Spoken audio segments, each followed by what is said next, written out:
now tuned in to the cold, hard truth. Cayman's #1 hard-hitting live podcast show, where we feature some straightforward conversations on political, social, and celebrity news and all things happening in the Cayman Islands and around the world. This show was created to give the people a voice and a means of being involved and informed without any filters. Sometimes it gets crazy, but we always keep it real. We bring you the tea, piping hot, so grab your favorite beverage and join the conversation via WhatsApp at 324-1612. Email tips@caymanmarlroad.com. Now, here's your host, Sandy Hill, broadcasting live from the beautiful Cayman Islands.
Okay, good morning, everybody. Rise and shine, beautiful people. How are you guys doing? It is Thursday, December the 30th. Hard to believe. We've got one more year in 2021. Can you guys believe it? I really can't believe it. I'm just like, whoa. But there you have it. Hard to believe, but we are on the downside of the year, upside of 2022. This is it, good folks. This is it. We are going to ring in 2021 in just 2 days. It is so incredibly hard to believe. So good morning, one, and good morning, all. We got a lot to talk about this morning. It's been a very interesting 24 hours. Good morning to Miss Evelyn. Pleasant good morning to you. Chantal has got it locked here. Yes, Happy New Year. We're almost there. Good morning to Siobhan. Good morning, Olivia. Diamond Princess is here. Jaren, hey, I've not seen you in a minute. Yes, Happy New Year when it comes. Good morning to Miss Bonnie. Richard is here. 2022. Did I say 2021? How long does it take you to get used to saying 2022 when you start writing stuff? Normally it's at least a couple weeks. So we are getting some updates this morning to bring you guys the latest news. So I'm going to take a quick commercial break. In fact, I'm going to play a video for you guys about the Omicron situation around the world. Canada is now concerned about Omicron. The European countries are concerned. The US has some high notes, some daily highs as it relates to Omicron as well. So good morning to Miss Rosita. Good morning, Larry. Let's watch some of these videos. We're not going to talk about that first. We have to get some local stuff and regional stuff out of the way. And then we're going to talk about Omicron kind of later in the show. But watch this video while I get an update on some of the local stuff that's happening that I know you guys really, really want to know a bit more about. Good evening, I'm Janella Massa. Andrew and Adrian are away. Tonight, how to cope with a staggering number of COVID cases. This is not an easy decision. Quebec allows infected healthcare workers to stay on the job. We will need to find pragmatic solutions, because life will need to continue. And some provinces consider shortening the isolation period to get people back to work. Also boosted, but still positive. I think the booster is a really big factor in how I feel. But we're learning about breakthrough infections after a third dose. The bitter cold out west is taking a toll on farmers. Everything we've tried to do this year has been a struggle with the weather. And could soon cost you at the grocery store. The devastating impact of climate change from above. They're so huge that I'm sure it's hard for many people to understand that they could disappear. A warning from the high-flying scientists watching Canada's glaciers. This is The National. After nearly 2 years of fighting COVID-19 through surges and variants, much of the guidance has remained the same. If you think you're sick, get tested, stay home, isolate. But Omicron may be changing things. And here's why. The sheer number of cases. 4 provinces set records today with sky-high daily case counts from PEI to Manitoba. And take a look at Quebec, more than 12,000 cases. And with testing increasingly hard to get, experts say numbers are likely higher. Nationally, average daily new cases continue to climb dramatically, with more than 27,000 Canadians with positive results today alone. The good news, while hospitalizations are rising, it's not nearly at the pace of infections. But there is concern that within a few weeks that could change. And that with so many healthcare workers either sick or exposed, hospitals could quickly become overwhelmed. Today, Quebec announced a surprising solution. That's where Marina von Stackelberg begins our coverage tonight. First, we have no choice. We have to make those sort of calls. Quebec's health minister says the hospital system is under threat. In just days, the province expects 10,000 healthcare workers will be off the job because of COVID. So now they're asking infected doctors, nurses, and hospital employees to still come to work. We're saying that this is a best alternative compared to not providing cares to the people. Quebec says the decision of who works will be case by case. A COVID-positive employee with mild symptoms could care for patients who also have the virus. I can imagine a scenario whereby everything is very controlled and you bring back a healthcare worker who tested positive into the hospital and they have adequate protection. But in reality, sometimes in the hospital, things aren't as controlled as we imagine them to be. Things can be hectic. You might have someone who's a healthcare worker who ends up getting sick, who might have existing conditions, and this might debilitate them and cause more damage to them and to the healthcare system overall. In the coming days and weeks, Quebec plans to also let other essential employees go to work sick. an option other provinces will likely face soon too. We will have a shortage of essential workers, not only in hospital, but really everywhere. And we need to find pragmatic solutions that we're just able, to model ourselves through so that life can continue, but it will be a challenge. Dr. Peter Uni says an important solution as cases climb will be rapid tests, so essential employees can test themselves daily. But that requires there being tests to begin with. They're nearly impossible to track down in some parts of the country. I think it's real messed up to roll out of the active test, For me, I have to wait in line here, freezing my toes off. You see the queue now. It's going right around the corner. And how much are they giving? 1,000? 2,000? How much are they giving? So everybody then has to come back again over here tomorrow morning if they don't get it. So, Marina, as provinces are struggling to test and track these cases and make sure there's enough hospital capacity to deal with them, does Quebec have a plan to slow the spread down? The province is really trying to step up vaccine efforts. Right now in Quebec, to get a booster shot, you have to be at least 60 years of age or older. But in about a week's time, Quebec says it's going to start lowering the age of eligibility gradually.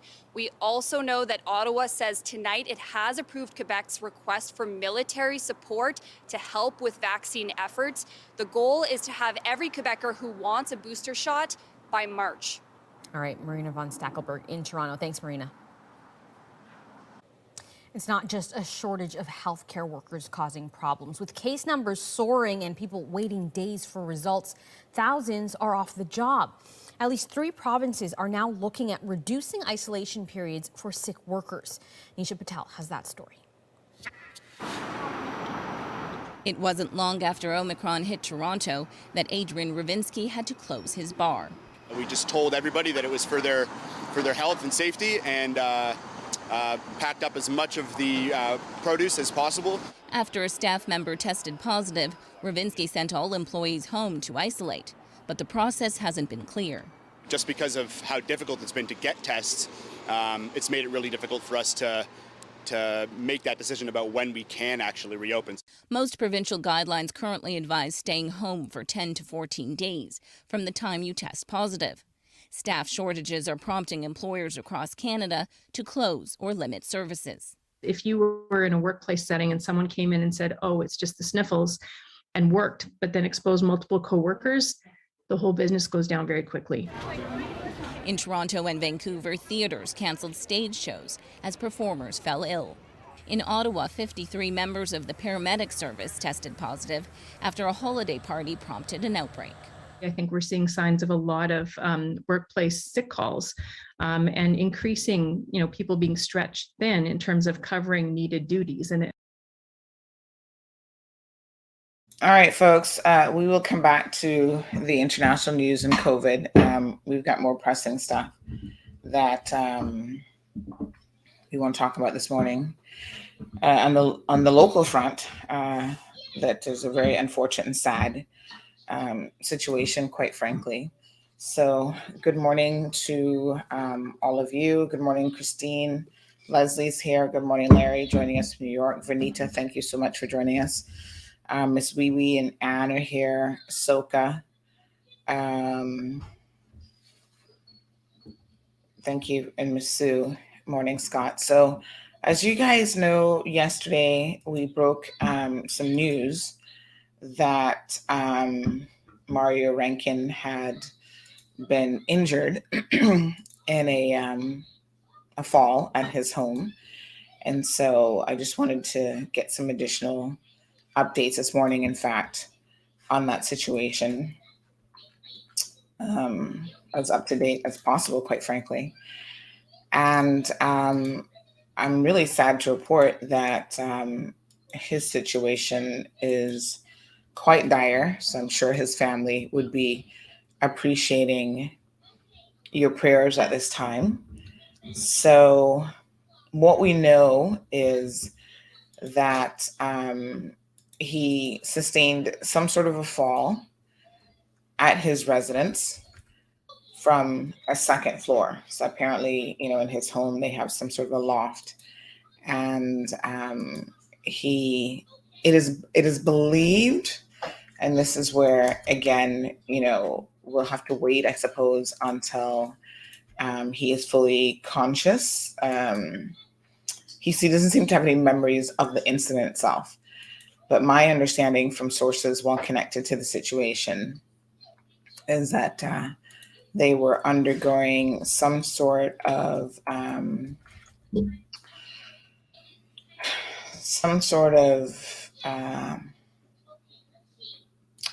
renovations at home. And so the second story may have had, like the second story loft, the railing may have been taken down during the renovations. And initially I'd heard that he'd fallen downstairs. No one actually saw him fall. They just heard the crash. And, I understand a couple of his kids were actually home at the time of the incident, and they went to check on him, and the seriousness of it became very apparent. The paramedics were called, 911 was called. Now I'm understanding that, in fact, he may have not fallen down the stairs. He may have actually fallen over the ledge that was no longer being secured. So this explains his very serious injuries, because he has extremely serious injuries from what I am being well informed. So we understand that he has been placed in ICU, and he will be there until his situation improves.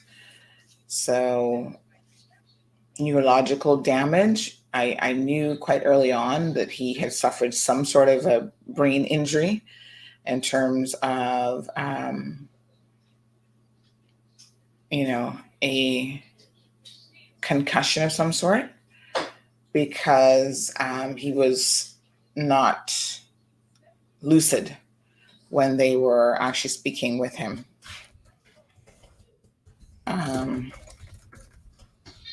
So he was speaking, so he wasn't completely knocked out, but he was speaking, and it was just a lot of gibberish. And so he had obviously suffered some sort of a concussion. So folks, I guess if you believe in prayer, this is time to definitely pray for Mario Rankin, who, again, if you're just joining the program, has suffered some sort of a severe fall at his home. They were able to speak with him at the hospital. They were waiting additional x-rays to see if he had any, I guess, broken bones or additional internal damage. But it appears that the greatest concern at this particular time is actually his brain, which is just crazy when you think about it. So we do wish him a speedy recovery. It's just sad. It's so ironic that just yesterday morning we were talking about him, and then by yesterday afternoon he had suffered this fall. So just unbelievable. And I hate to say it, but this is life, right? We never know from 1 minute to the next what's going to happen to us. This was reminding me yesterday of someone who went to law school with me, Della Campbell. And I'll never forget when I heard that she had fallen at home and was found sometime later and died as a result of her fall. Thank God, at least for Mario, there were people at home who were immediately able to hear the fall and then contact the paramedics, because in situations like this, folks, time is absolutely of the essence. So undoubtedly, his children would have saved his life just being there and being able to call for immediate assistance. Because you fall when you're alone at home. And those first couple minutes being as critical as they are, it's just crazy. But apparently he is on the intensive care ward. He's on ICU. And He is being monitored. I think they're expecting some maybe neurological specialists to be examining him and having a look at his brain to see what sort of damage we're talking about. So very, very unfortunate. Lavana says Mario grew up with me, literally right next door. Angel, good morning to you. Thank you so much for joining the program. Chantal, yes, lots of prayers for sure. Jaren, yeah, we're all praying for speedy recovery. I just wanted to share with you guys this morning an update on that situation before we get into any other topics. So good morning to Miss Anne. She says, I pray that Mario gets over this and gets better soon. Morning, John. Yes, I mean, you have to believe in prayer, definitely at times like this, in that collective positive energy that we can all send to him, I'm sure, would be extremely appreciated. So that's what we know. It's not a very good situation at all. Yeah. Good morning, Miss Janet. Thank you. Miss Wee Wee, Miss Charlene, Irvlyn. Chantel says life is so precious. Every day is a gift. Trust me. We often just jump up and don't even appreciate that, right? But this is absolutely the case. Life is beyond, and that's why sometimes you spend it doing silly things and engaging in silly conversations, and then when it really comes down to it, you're like, was that even worth it, kind of thing. So good morning, Pat. Good morning, Miss Beulah. Miss Sue says sorry to hear about this, praying for his recovery. Good morning, Mr. Hero. We're praying for him and his family. Morning, Dawn. Lilith, thank you so much. Duran, thank you for joining in. Christine, thank you. Morna, thank you. So Ms. Pat, yes, we were just saying that yesterday we announced on our CMR platform that he had just arrived at the hospital in the early afternoon hours after sustaining a fall at his home. Now, it appeared that he had fallen from a second story. People initially thought down the stairs, but as it turns out now, there is a theory, because his injuries are quite serious and he is in ICU. There is a theory, in fact, that he may have fallen where a ledge used to be. So,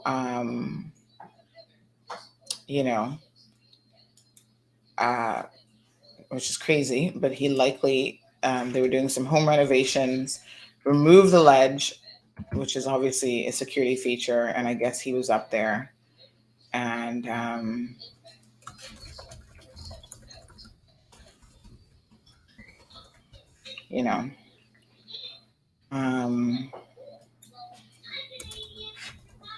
he sustained a very severe fall, causing what looks like head injury. He immediately had some sort of a concussion. It was obvious that his head had been hit sufficiently, quite seriously. And so he has now been placed in ICU. Late last night, I understood that they were checking for broken bones. They're still waiting on some results from x-rays and stuff like that. But it appears that the more serious concern now is actually a concern of some sort of neurological injury, which is, of course, your brain, right? And we know how important the brain is to every single thing that we do. Brain function, your brain does things that a lot of times you're not even conscious of. Your brain controls your breathing and, all these other things that are automated processes. But my gosh, if your brain isn't working, then it's definitely a severe situation. So it looks like it's probably more than just a concussion, because I think that most of us have probably been hit in the head and maybe suffered like a mild concussion, but this seems quite serious in the sense that he has actually been placed in ICU. and they're looking at neurological experts having to examine him for damage. So Virtuous Panook, praying for speedy recovery since I'm dealing with my brother right now too.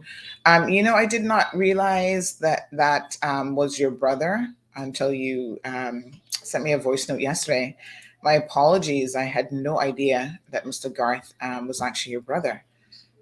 So you're actually related to Gail, which I didn't even know. I mean, in Cayman, I'm like the worst person when it comes to family relations and stuff. I'm always the last to know who's family to who, to be honest.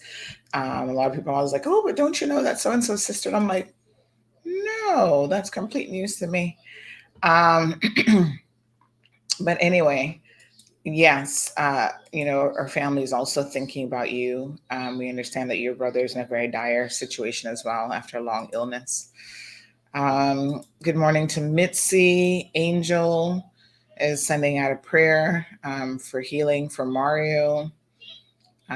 Blissful Powell, good morning. You're also recovering. Oh gosh, so much craziness going on right now. Good morning, John. John says, I hope he makes a full recovery. Yeah, Pat, it's not a good situation at all. Soka says, I fell in a bicycle race and got a concussion. I'm told in the ambulance I was throwing karate kicks and punches, saying I had to finish the race. Every time I saw the EMT, he'd remind me and say he wasn't coming for me again. Well, quite interesting. That's a little chuckle, but yeah, this seems to be more than just a, kind of normal concussion. But quite interestingly enough, I understand that they actually sent 2 female EMTs for him, and they had some difficulty lifting him. I'm thinking, why would you send? I'm all for woman power and all that kind of stuff, but why would you send 2 women to a call to residence where the occupant is, I'm sure they knew, was a male, right, that had fallen? Because dead weight, if someone is semi-unconscious or whatever, and you have to actually lift them up, there's nothing heavier than dead weight, folks. Trust me. So I don't know what that was all about, but they actually needed a non-medical professional to help them put him on the stretcher. So Ms. Pat said, we need you now more than ever. Sending out a prayer. Absolutely. Good morning to Ms. Joy, joining us from Texas. So again, folks, we will continue to keep Mario and his family in our prayers this morning, and wishing him a speedy recovery. We will update you guys as and if we know anything more. So life is just so incredibly unpredictable. Believe me when I tell you, here 1 minute and literally the next you're gone. And this is this is what it is, and how the cookie crumbles sometimes. So John says, you have a twin in Cayman. Every time I see her, she ends up saying, I'm not Mall Road. I know this. I'm thinking it's the same person, which is so interesting that people still think that, because many years ago, when I first moved back to the island, I was actually in law school, and I would always hear people say, and I'll tell you who she is. Her last name is Gordon, if it's the same person that I'm thinking of. And people would always say to me, and I used to wear glasses at the time, and then what happened is I had gotten LASIK and I stopped wearing glasses. So I think without the glasses, we probably don't look as similar, but she wears glasses. Now tell me if it's the same person, right? So anyway, this poor woman, I would always get it because I was relatively new to the island. I just moved back. And so people would stop me in the grocery store, and they would either think that I was her or her sister. So people, I think, who knew her really well could tell it wasn't her, but they're like, oh, how's your sister, so-and-so? And I'm like, I have a lot of sisters, but I don't have a sister named that at all. And so Zambula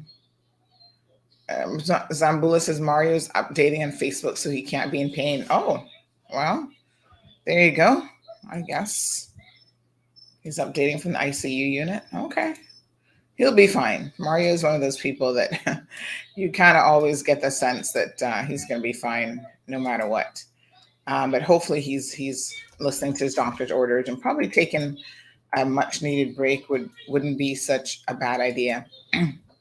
But anyway, back to this lady who is supposed to be my twin. She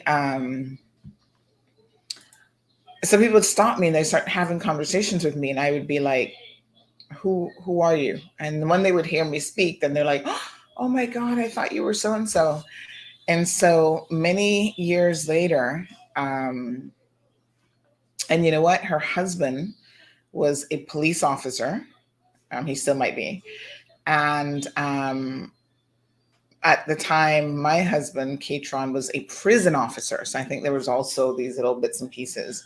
So one day, my dad, you guys might remember Uric Solomon, he actually walked in. She worked for the post office. He walked into the post office at 7 Mile Beach and he saw her. And then later on, he saw me and he's like, I went to the post office today and I thought I saw you at the post office because this woman looks so much like you. And I walked up to you and I was like, when did you start working here? And then he realized it wasn't me, my own father. And so I said to him, I'm like, maybe you have some questions to answer, because people are like, this woman looks a lot like you. And he's one of them traditional Caymanian men. You can't swear for them when it comes to who for who and what and whatever. So I was like, you have a confession, something you want to tell me? And he just kind of laughed. So, I was like, okay. So years after that, I was volunteering for Junior Achievement. And I'll never forget, I was actually sitting at my girlfriend Melanie's dining room table with all of her kids. And we were doing some kind of project. I think that year we made like teddy bears or something. So anyway, this young lady, I was telling the story about how I always get people or always confuse me for this woman. And this young lady was like intently listening to the story, and she then bursted out. Sorry. I've actually got hot tea and cold water this morning. She bursted out at one point. Oh my God, you're the woman that people always are confusing with my mummy. And so her mother was getting the exact same thing as well. Where the people who knew me thought that she was me, and I was getting the opposite, where people who knew her thought I was her. I've seen her, and I don't see the striking resemblance, but a lot of people definitely say, and obviously people are confusing us. So I'm John, thank you for that, because I didn't know it was still continuing, because I think as more people got to know me in the community, I just became more recognizable and whatever. And I hadn't heard that in years, actually, that people still thought that I had a twin. So her daughter works at Maples as a lawyer. Her daughter's Christina Gordon. They have 2 kids. They have a daughter and a son. And I can't remember her first name now, but her last name, she's a Gordon. And so, yeah, it's kind of crazy, but a little bit funny at the same time. So, they say everybody has a twin. And I guess that, Christina's mummy is mine. So, yeah, it's just strange. I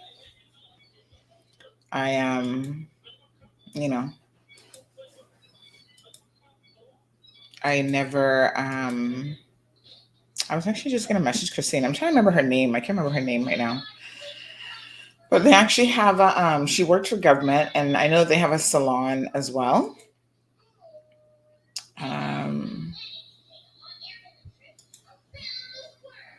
Let me message Christina. They do have a salon also. It's called the Man Cave, I think. That's her family that owns that as well. So.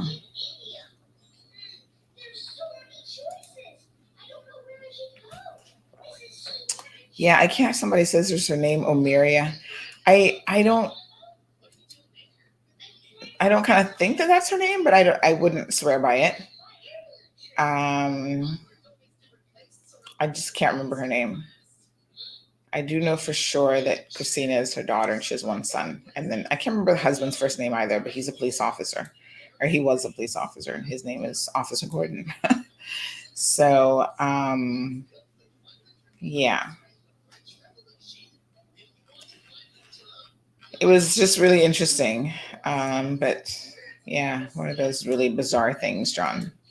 So I don't know how to explain it to you. Maybe we have some long lost relatives down the line, but it's so funny that she said, every time I see her, she ends up saying, I'm not Mulroney. Ooh, she might be getting blamed for a lot of stuff. Alma says, I was shocked to hear this yesterday as we were having such a good laugh about the background noise in his show. Prayers go out to him and hope he makes a swift recovery. Well, I don't watch his show, Alma. So what background noise was that? Was he actually at home during the show and you heard the renovations?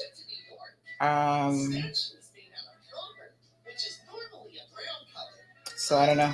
So Ms. Panook says, Sandy, anyone who went to breadfruit school, Ms. Gleda's school, I think know you. Is that what it's called? Breadfruit school? Denise says her name is Patrona. That sounds like it. Patrona Gordon, yes. She's originally from Jamaica, right? And I've met her, I think, on more than one occasion. In fact, I think she actually came to a training course that I did many, many years ago. So I have seen her, and I don't necessarily see the resemblance, but I must tell you, a lot of people do. A lot of people have said to me, oh my gosh, you look just like her. She looks like you, or whatever, because I don't know who's older or whatever the case may be. And then the people who knew that I wasn't her, they would think that I was her sister. So sometimes they would be like, oh, you know. And I think now that maybe I've started wearing glasses again, that maybe it looks, you know, because glasses can change, obviously, the way that you look, right? So you guys know I had LASIK surgery. Ooh, Honey Child was the best money spent. So anyway, Rocio just logged on. Rocio, thank you for the hairdo. Still looking good and fresh this morning. Rocio did my color yesterday and got me all dolled up. So thank you. I went out to a brief lunch with a few friends and they were like, ooh, Sandy, your hair looks great. So you guys know I've started this journey with natural hair.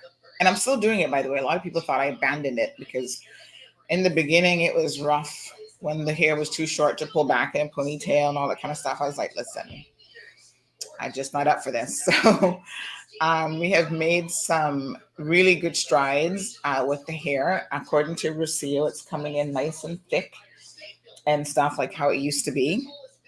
And so it'll take time to grow back out. And I'm not necessarily looking for it to be as super long as it used to be. So I think the longer it gets, that's this toddler playing her stuff. Miss Gigi, the audio is too loud. You have to turn it down, please. She be telling me she can't hear her stuff, so she turns it up. So let me help her turn it down a little bit. But that's what you guys are hearing. Yes, not so loud, Mama. Because then everybody else can hear you. Ready to put on a headset. But yes, she's with me until next week, Monday. And then on Tuesday, she's back to school. And y'all don't know how happy that makes me. So yes, folks, where did I put my phone this morning? Patrona. Yes, a lot of people do think that I look like her or that she looks like me or something, that we have a real strong resemblance. And like I said, who knows? You know, we got family. My grandfather on my mother's side is Jamaican. He's a Barnes from St. Elizabeth. So I don't know what part of Jamaica she's from, but you'd be surprised how people are interconnected. You just never know. So, yes, ma'am. I don't want you to peel off my ear cover. Okay. So Ms. Rocio says, I think she's one of our clients at my workplace. I know two of them, the husband and the wife. Good morning to Louie. So yes, Patronus sounds about right. Okay, Miss Charlene, thank you so much. Yes, Rocio, so the hair is starting to grow out and get healthier, which is the most important thing, I think, in terms of, just the health of it and so forth. Mom, Yes, ma'am. your hair is not really growing very, very long anymore. She says my hair is not growing as long as hers. No, child, yours is like a weed. Mine is like a big old weed. Like a big old weed. It grows really fast. Yeah, Um, grow. so we're still doing the natural journey. So what that means is I'm actually not putting any chemicals in my hair in terms of processing. I'm still doing color because, child, I couldn't give up processing and color. I'd look like a hot mess. So we did a little touch-up color yesterday. But yes, we no relaxing, just blow drying. And I think next time, maybe I'll go see Miss Pat because Miss Pat does a curly look where she does like the really tight curls. So, you go to different people for different kind of hairstyles, right? So I know if I'm looking for like a certain look or a certain treatment, Rocio is my girl. Rocio is the go-to person for Gigi's hair. And then, if I want like a different sort of look, then sometimes I'll go to Pat, and Pat can do the like really, really tight curls. When they start to come out, oh my gosh, it looks amazing. But, it's kind of a lot when she does the curls because the curls are like really, really tight and you kind of have to sleep in them for them to set properly, which is never comfortable. So Tommy, good morning. Albia, good morning. Louis says that he's been doing the natural thing for a while. Yes, of course you have. Most men do. Most men are not really fussy with the hair. All right, so let's talk about some other things happening in the news. So again, I just wanted to provide you guys with the update on poor Mario. Hoping that he'll make a full recovery. We had someone here who's saying, well, maybe it's not that serious because he's actually on social media. I'm surprised by that actually, but I don't think I have him on Facebook. So if you say so. Baby Yoda. Baby Yoda's baby combo. Okay, ma'am. So, Missy, you're not a co-host on the program, so you've got to go back and watch your show. Okay. She wants to show off her nail polish. All right, I know what you want. Let's show it off. There we go. Nice. Say thank you, Miss Melissa, for my painted nails, which Daddy didn't have a fit about yet. Okay, now you can go back. Thank you, ma'am.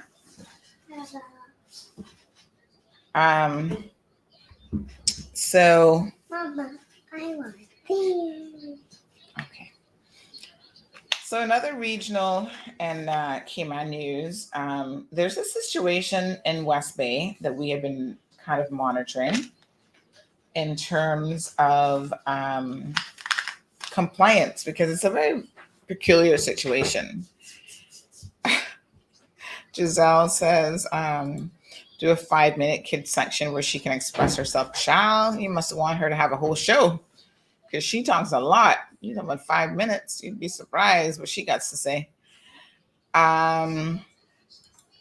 So you guys might remember this story originally when we talked about this way back in, I want to say this was hold on, let me get the year of the original, 2019 maybe. There was this encroachment issue with this West Bay mansion. So let me try to position it because if you haven't really been to West Bay in a while or you don't know which property we're talking about, it's easy to not know. But you know where you get to the 4-way stop, right? And then you continue going on northwest, like towards Northwest Point before the road then kind of veers off, right? And right there at the corner of, is it before or after the public beach? I think it's before the public beach. Yes, before you get to the public, like the boat ramp and that sort of thing. There's a few homes, or this one home anyway, that was permitted to be built there. And I don't really know why. This is the $1 million question because the house is literally almost in the road. There's no setbacks on the property. And this is where a lot of people find it really, really peculiar, the fact that they approve this house. It's just very bizarre. Like, I've been to the location and it's literally on the roadway. And I understand that, listen, a lot of our homes, I live down like a side road, and you can't help but be on the road practically because, when certain homes were built, that's how they did it. But in this day and age, and for probably the last 15, 20 years, when you build a house, you better have enough land space to have a certain amount of setbacks on the property. Now, I don't know what the footage is or how many feet. Is it 10 feet or whatever? But there's a certain amount of setback from the public road that you can't start building your house. This house seems to me that it does not have the necessary setbacks. And so how this was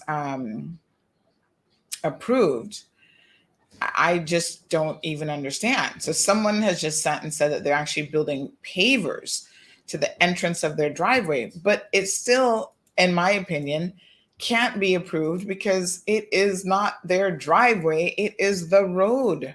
This is the problem. So now they're trying to add pavers to the road. Well, you can't do that without first seeking permission from somebody, planning, the NRA, someone.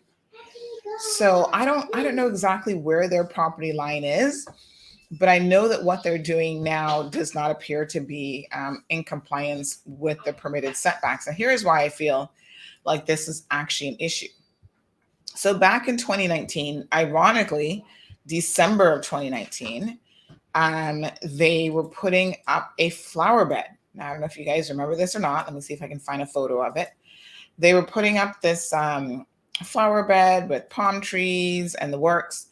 And the NRA, was it the NRA or planning? I think it might have been the NRA at the time, said, whoa, whoa, whoa, whoa, whoa, after residents raised the alarm that you can't put that there. You cannot put up these trees and this, and in fact, what they're doing now seems to be further out than even what they had proposed to do back in 2019, which they were told no, they couldn't do. So whether it's pavers or whether it is, now a brick driveway or whatever, I still don't quite understand how either structure would be permitted in light of the fact that in 2019, this was not permitted. So this was a flower bed with, as you can see, the rocks look small there, but they're a lot bigger in person. Some big rock boulders, and then they were putting out trees, and they were doing landscaping essentially.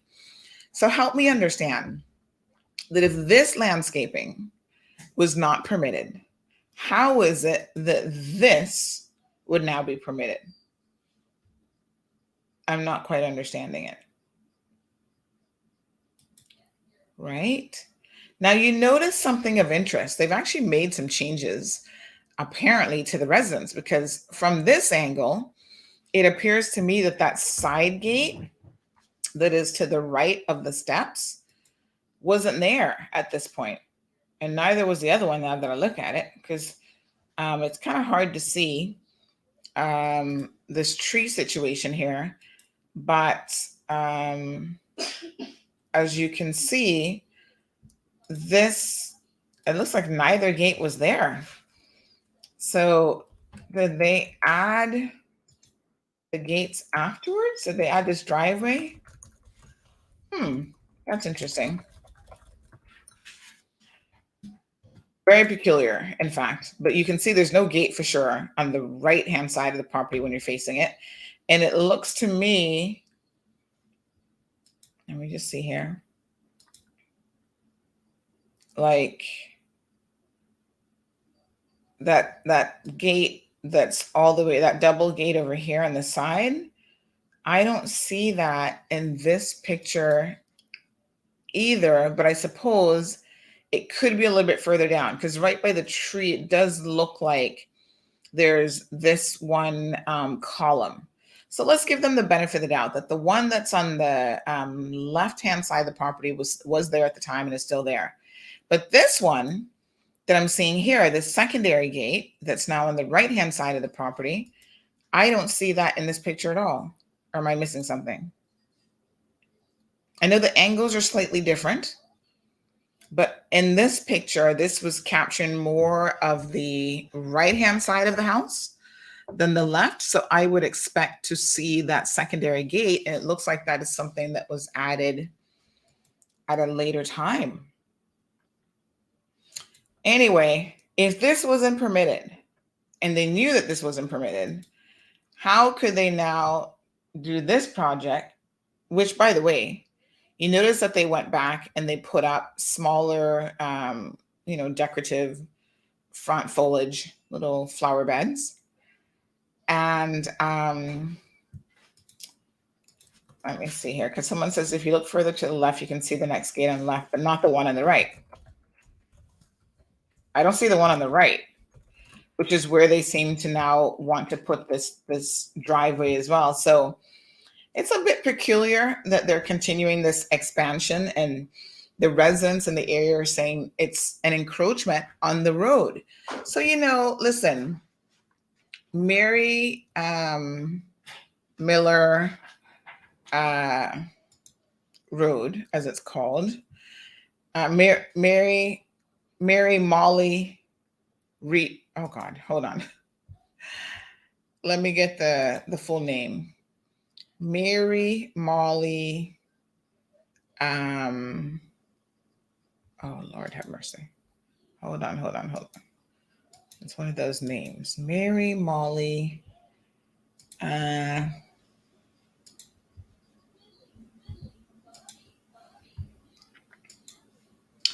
It's Mary Molly Hydes Road. So it runs adjacent to Town Hall Road, and it basically gives access behind the main road. So if you've ever been to like the little fish shop and stuff back there, you'll be familiar that this is how you can gain access. One of the ways you can go from the four-way stop, but then further up, if you've been to alfrescos, you'll kind of be aware of how that road runs and stuff as well. So there are their homes on Mary Molly Hydes Road. So yeah, no, I see that gate there. I'm talking about the one that's further down, because that's not. Yeah, so I see the one on the left, but I'm looking for the one on the right, because based on this, you have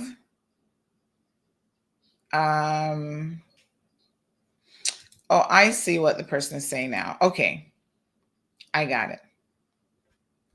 So this is the same. It's not an additional entrance. I see what's happening. My apologies. So this one that's on the left, I was looking at, I guess that's in front of the staircase. So the one that's closed right now, this picture is a little bit off-centered from the other one. That's the gate to go up the steps. Oh, I thought that almost looked like it was to the right of the steps, but that's actually in front of the steps.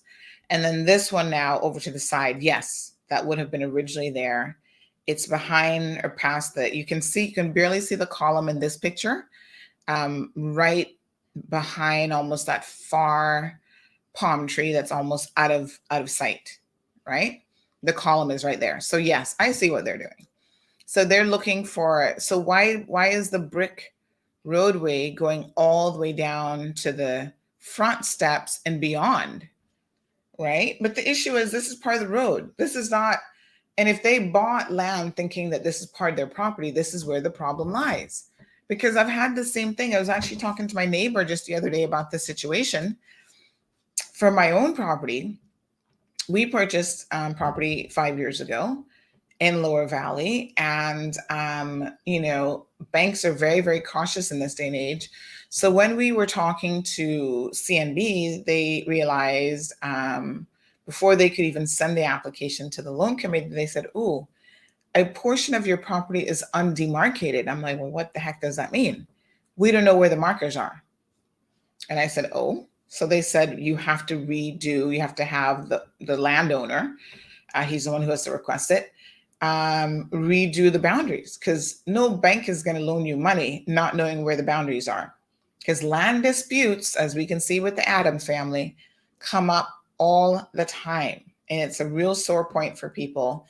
It devalues your home when you got somebody like a Mendoza living next door trying to block access to your house. What if the Adams family decided tomorrow that they wanted to up and sell their property and they have this ongoing land dispute?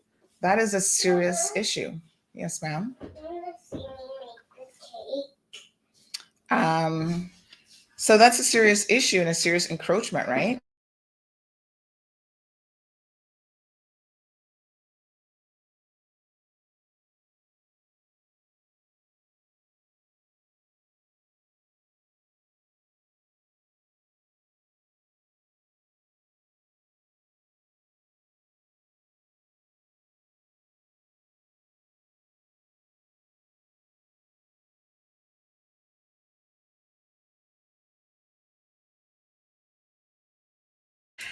Okay.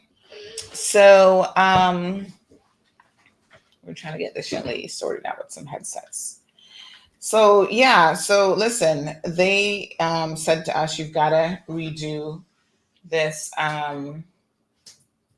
this property marker and whatever, and the vendor had to do it, right? We as the purchasers were like, oops. And of course, the bottom line is any bank, that's a reasonable request. So any bank would have been requesting that to be done. Sure enough, quite ironically, come on, Mama. Do you have younger kids on it? I don't think so. Just watch that for I want you. now. Okay, we'll put it on later.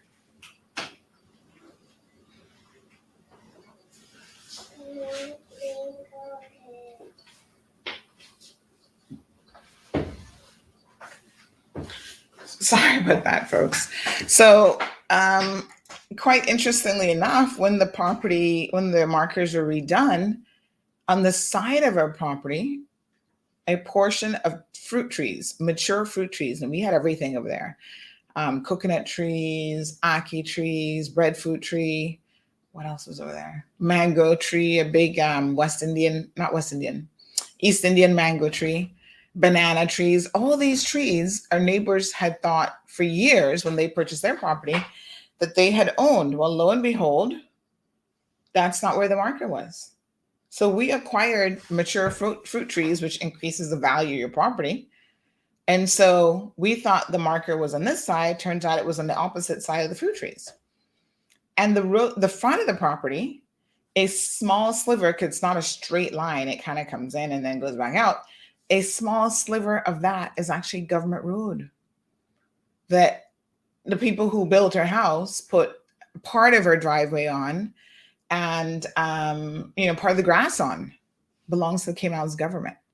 Now, it might be different when it belongs to the Cayman Islands government, but we as property owners, now that we know where the mark is, can't be doing anything with government property.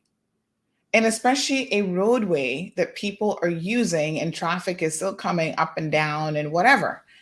So folks, I think this is what is happening here, is the allegation in any event, is that this particular structure and anything they do in the front of the property, because there are just not sufficient setbacks, is actually on the government road. And you can't allow this to happen, because then they're going to acquire prescriptive rights on that government road. And this is possibly the oldest road in the entire district of West Bay.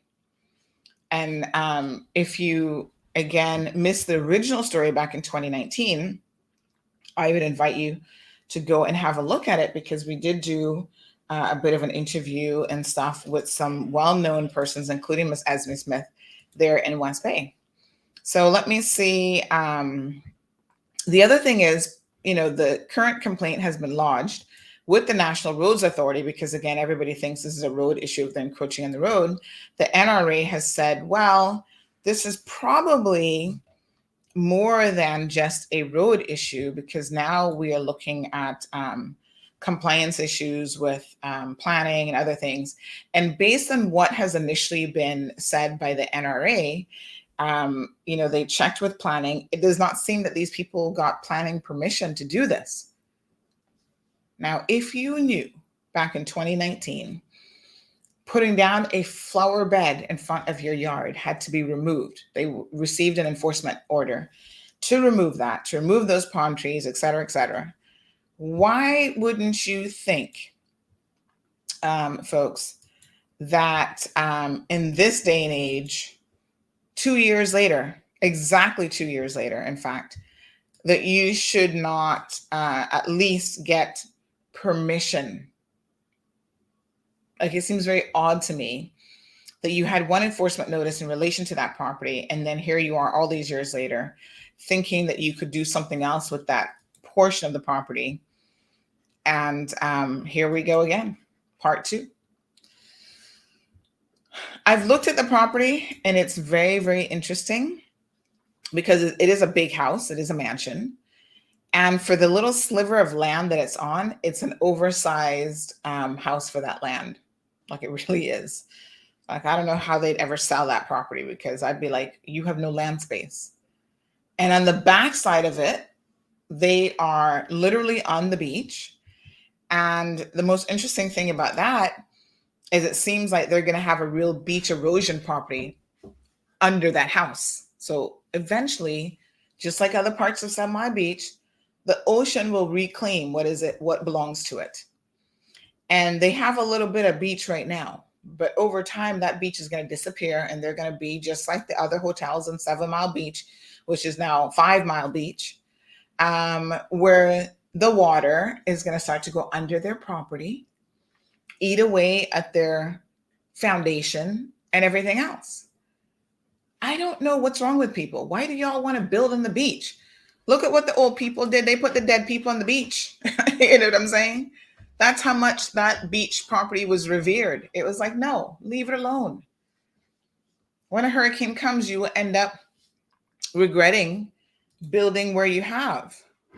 So Miss Charlene says the pavement has taken up half of the road at this point. And this is because the road really isn't that wide. And so anything they do, the argument really, I think, is anything they do in the front of their home will serve to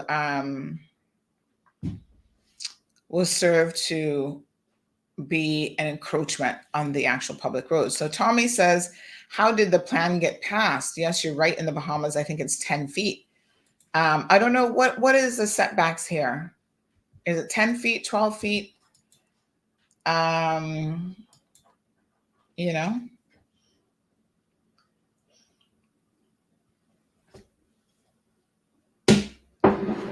oh Lord, here, give me 1 second.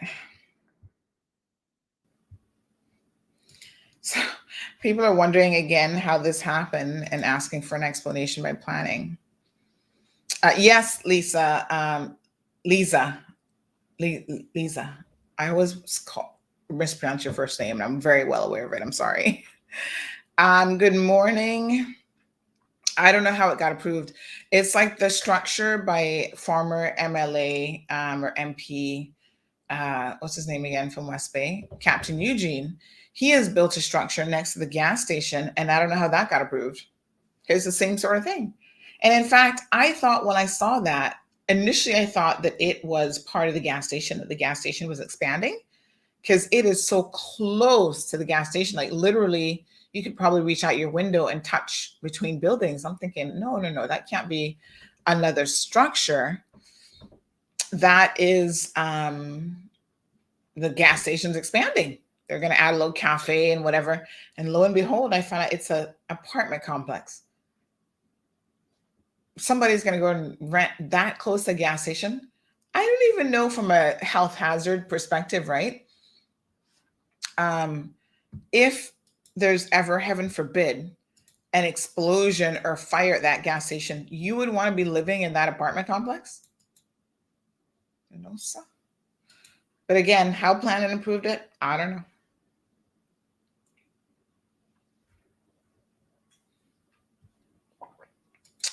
So yeah, they do have, I believe, I'm going to try to do a site visit, but I believe they have underground parking. So underground being it's like it goes down a level or whatever. It goes down slightly. And again, you wait till that ocean starts to reclaim it, and then y'all gonna see. Anne says they probably didn't need a loan. Oh, I'm sure. Shall you see this house? This house speaks of money, money, money, money, money. And listen, I have nothing against people with money.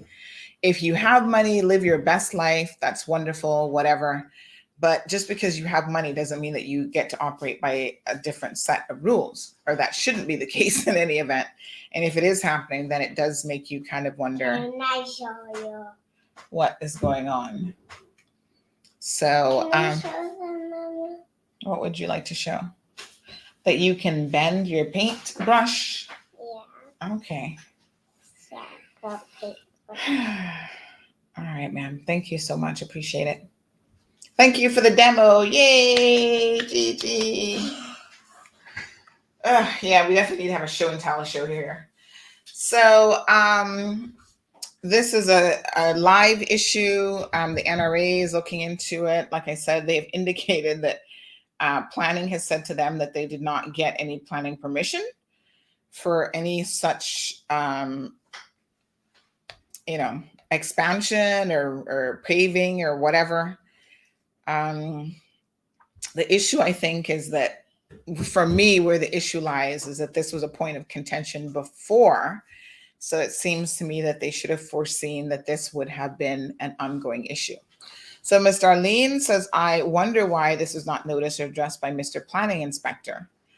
Who is Mr. Planning Inspector? Is that, listen, folks, I'm going to tell you all a story. Somebody else just messaged me in WhatsApp. And they're like, can you please call out Miss Gigi? No. They're like, can you please call out Shondell Bodden for his ridiculousness? This, folks, I'm not going to speak on it today, but I am aware of a number of complaints as it relates to Shondell Bodden.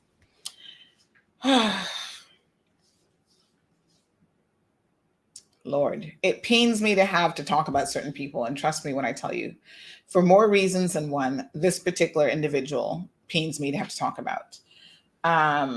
But this is a public interest situation because I'm aware that a number of complaints have been lodged against him, even all the way over in Cayman Brack. So I don't want the public to think that I'm not speaking on this.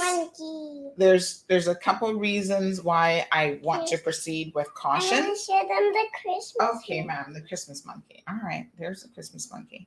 And I have Santa hat. And he has a Santa hat on. Okay, ma'am, thank you.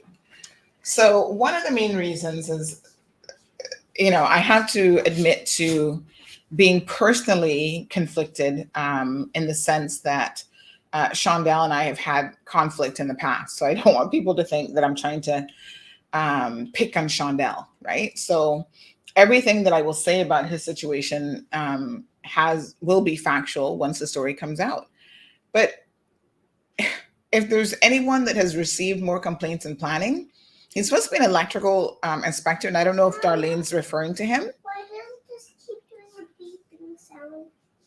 Okay, maybe it's going to need charging soon, so that's why you should use it. I don't know if when she says Mr. Planning Inspector, if she's referring to him. Darlene, you can clarify or not. Yes. Missy. You need to sit down and stop. Mom, I saw a Christmas movie. Okay. Now it's not there. Perhaps you should sit down. Mom, I saw a Christmas movie. It's not there. Okay, that's because you're up and down too much. I want the Christmas movie back. You have to look for it. It's not that one. Well, just look for it. It's not Okay. that Christmas. Oh my gosh, we're having a moment here this morning. Not that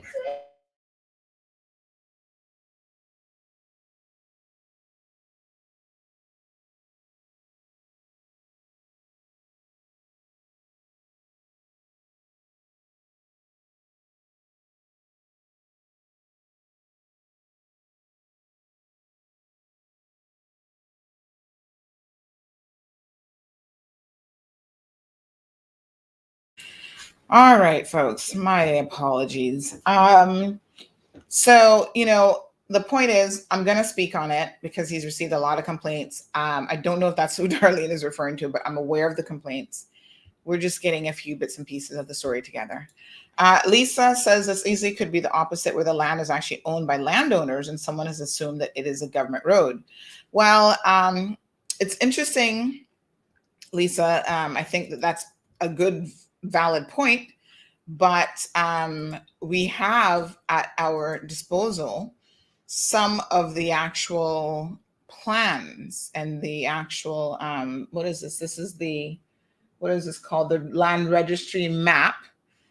And in fact, this was provided to us. If you go back and read the original story, this was provided to us at the time by Miss Esme and her group. So one thing I must say about Miss Esme, she used to work in civil registry, child.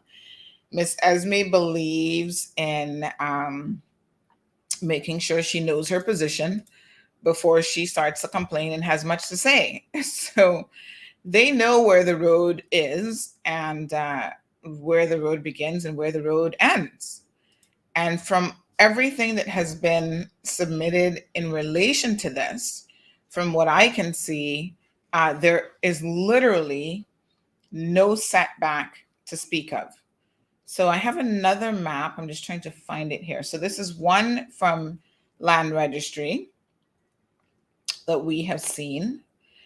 And again, Ms. Esme can certainly speak more on this. And we actually have an aerial view as well. So let's see here.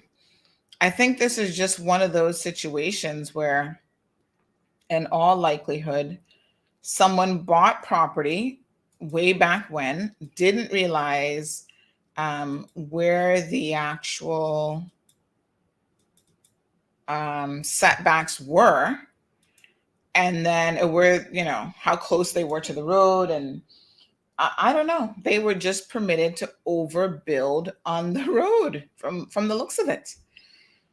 Let me see if I can show you this other aerial, because I think the aerial image is a lot.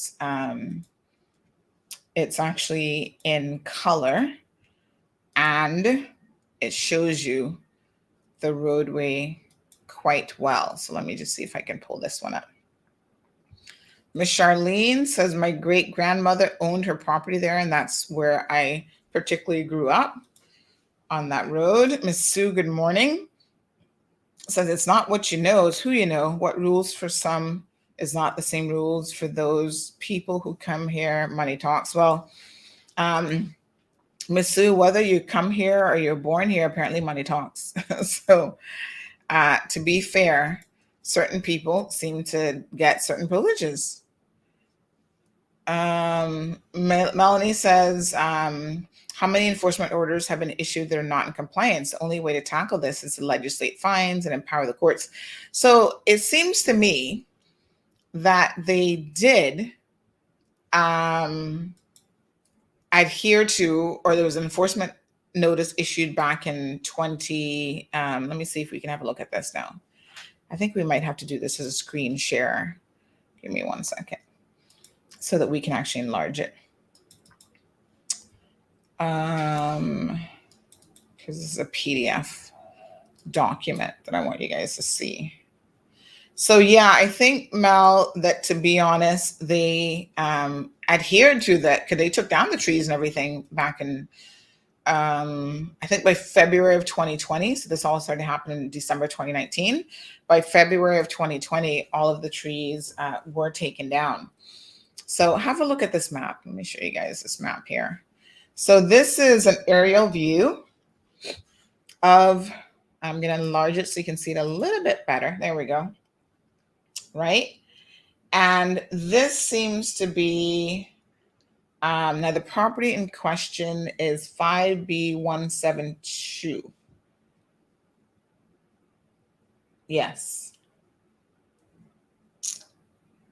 Okay. I think that's it. Is that it? Hold on. Let me just double check the number. 5B174. My apologies. I need to scroll down a little bit. Okay, right. So you see what happens here, right? This is the main road. 5B172 is the main road. So I think that is actually Alfresco's restaurant right there. Behind Alfresco's is this Mary Molly. What the heck is the name of the road again? Sorry, it's a long name. Mary. Oh my goodness. Hold on. Mary Molly Reed. Mary Molly. We just call it Mary Molly Road for short. But the full name is Mary Molly Hydes Road. Okay. So this is where that road is here, behind Alfresco's. And you see little cars parked here, right? And there's some residential homes and there's parcels of land. And so this monstrosity, damn, they even have a pool in this thing. I don't know how they manage that to squeeze that in.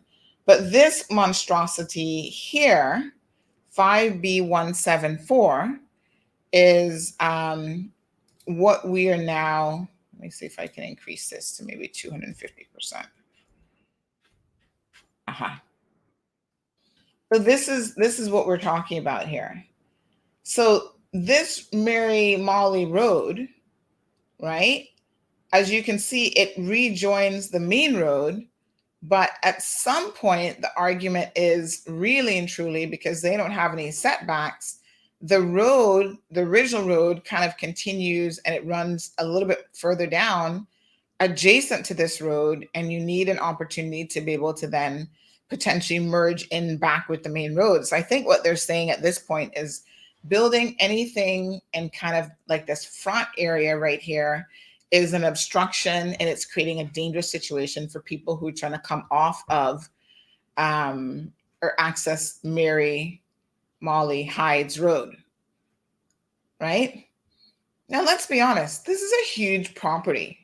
Not the property, but the house is huge. So they've gone up levels to compensate for not being able to go out. And this is what people do all the time.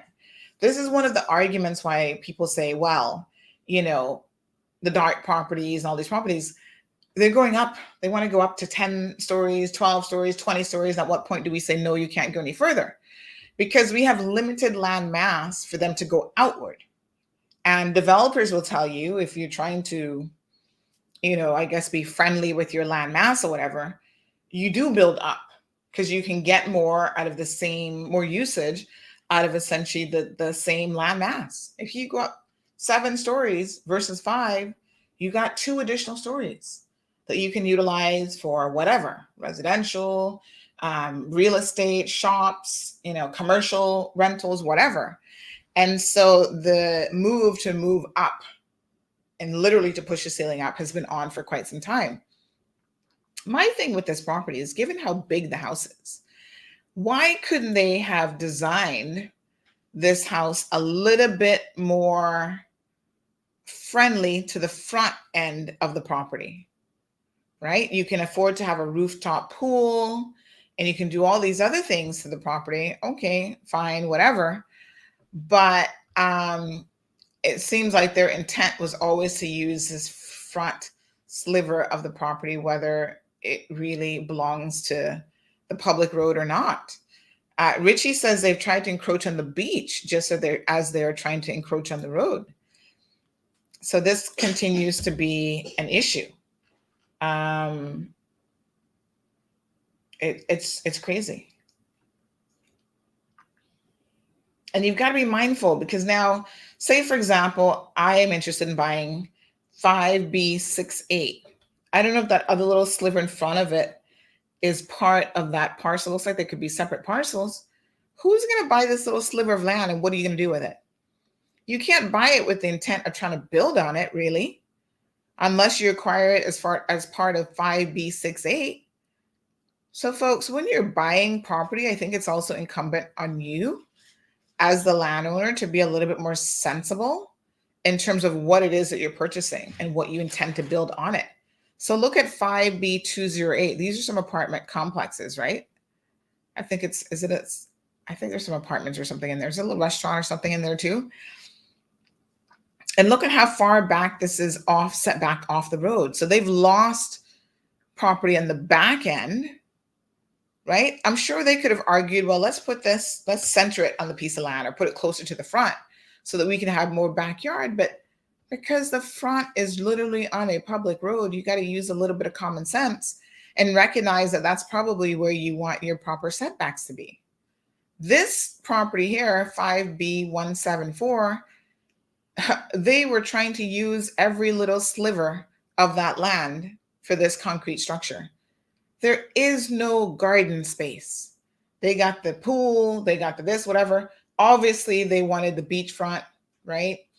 So it looks like they're saying that their beach front portion goes halfway into the ocean almost. And that was more important to them. And you can't really build too easily on the beach anyway. But could they have built a smaller structure? Of course they could have, but that wasn't their concern because, at the time, I guess, of the design and build of this, they probably always thought that they could just encroach on the public road and there would be no problem. So Aliana says, morning, I have seen the beach on that part of West Bay wash away completely, but it comes back somehow, but really common sense building laws is needed here. Richie's asking for new updates on the regulations. It's a good question, Richie. Funny enough, somebody else just sent me that as well. So let me see if I can find out. Because they do expire today. So someone says, as far as I know, the law requires a minimum of 50 feet setback from the sea in that area. From the sea? Well, what about from the road?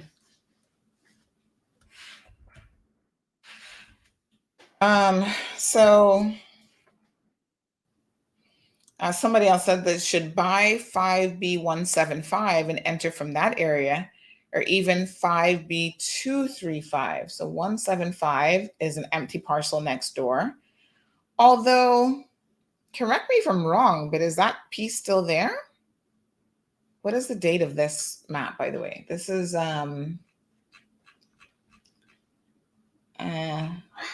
what's the date of this aerial view? I'm not even sure, to be honest, that is, I need to go to West Bay. I need to take a little trip. I can't remember if this is still here. Somehow I think they've already built something up there, my dear. But you see 5B209, for example, you see how they have a little driveway here, and this house has been here for a little while. I'm quite familiar with this house because you go down to their parking as well. So they've got gates in the front that you access for parking, right? So you see where the blue line is for the public road, as opposed to then where they start their driveway. The situation with the Mary Miller Road is, you see how the blue line actually runs across a portion of what looks like they have taken on as the entrance to their property.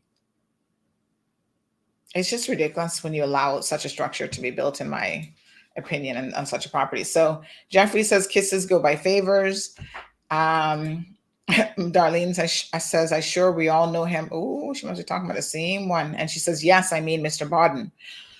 Oh, he has a reputation that definitely precedes him. I'm interested to hear your story, Miss Darlene, because there's so many stories out there about Shondell. I'm surprised the dude still has a job. I'll be quite frank with you. It has to be because he's a civil servant. In private sector, he would have been fired a long time ago.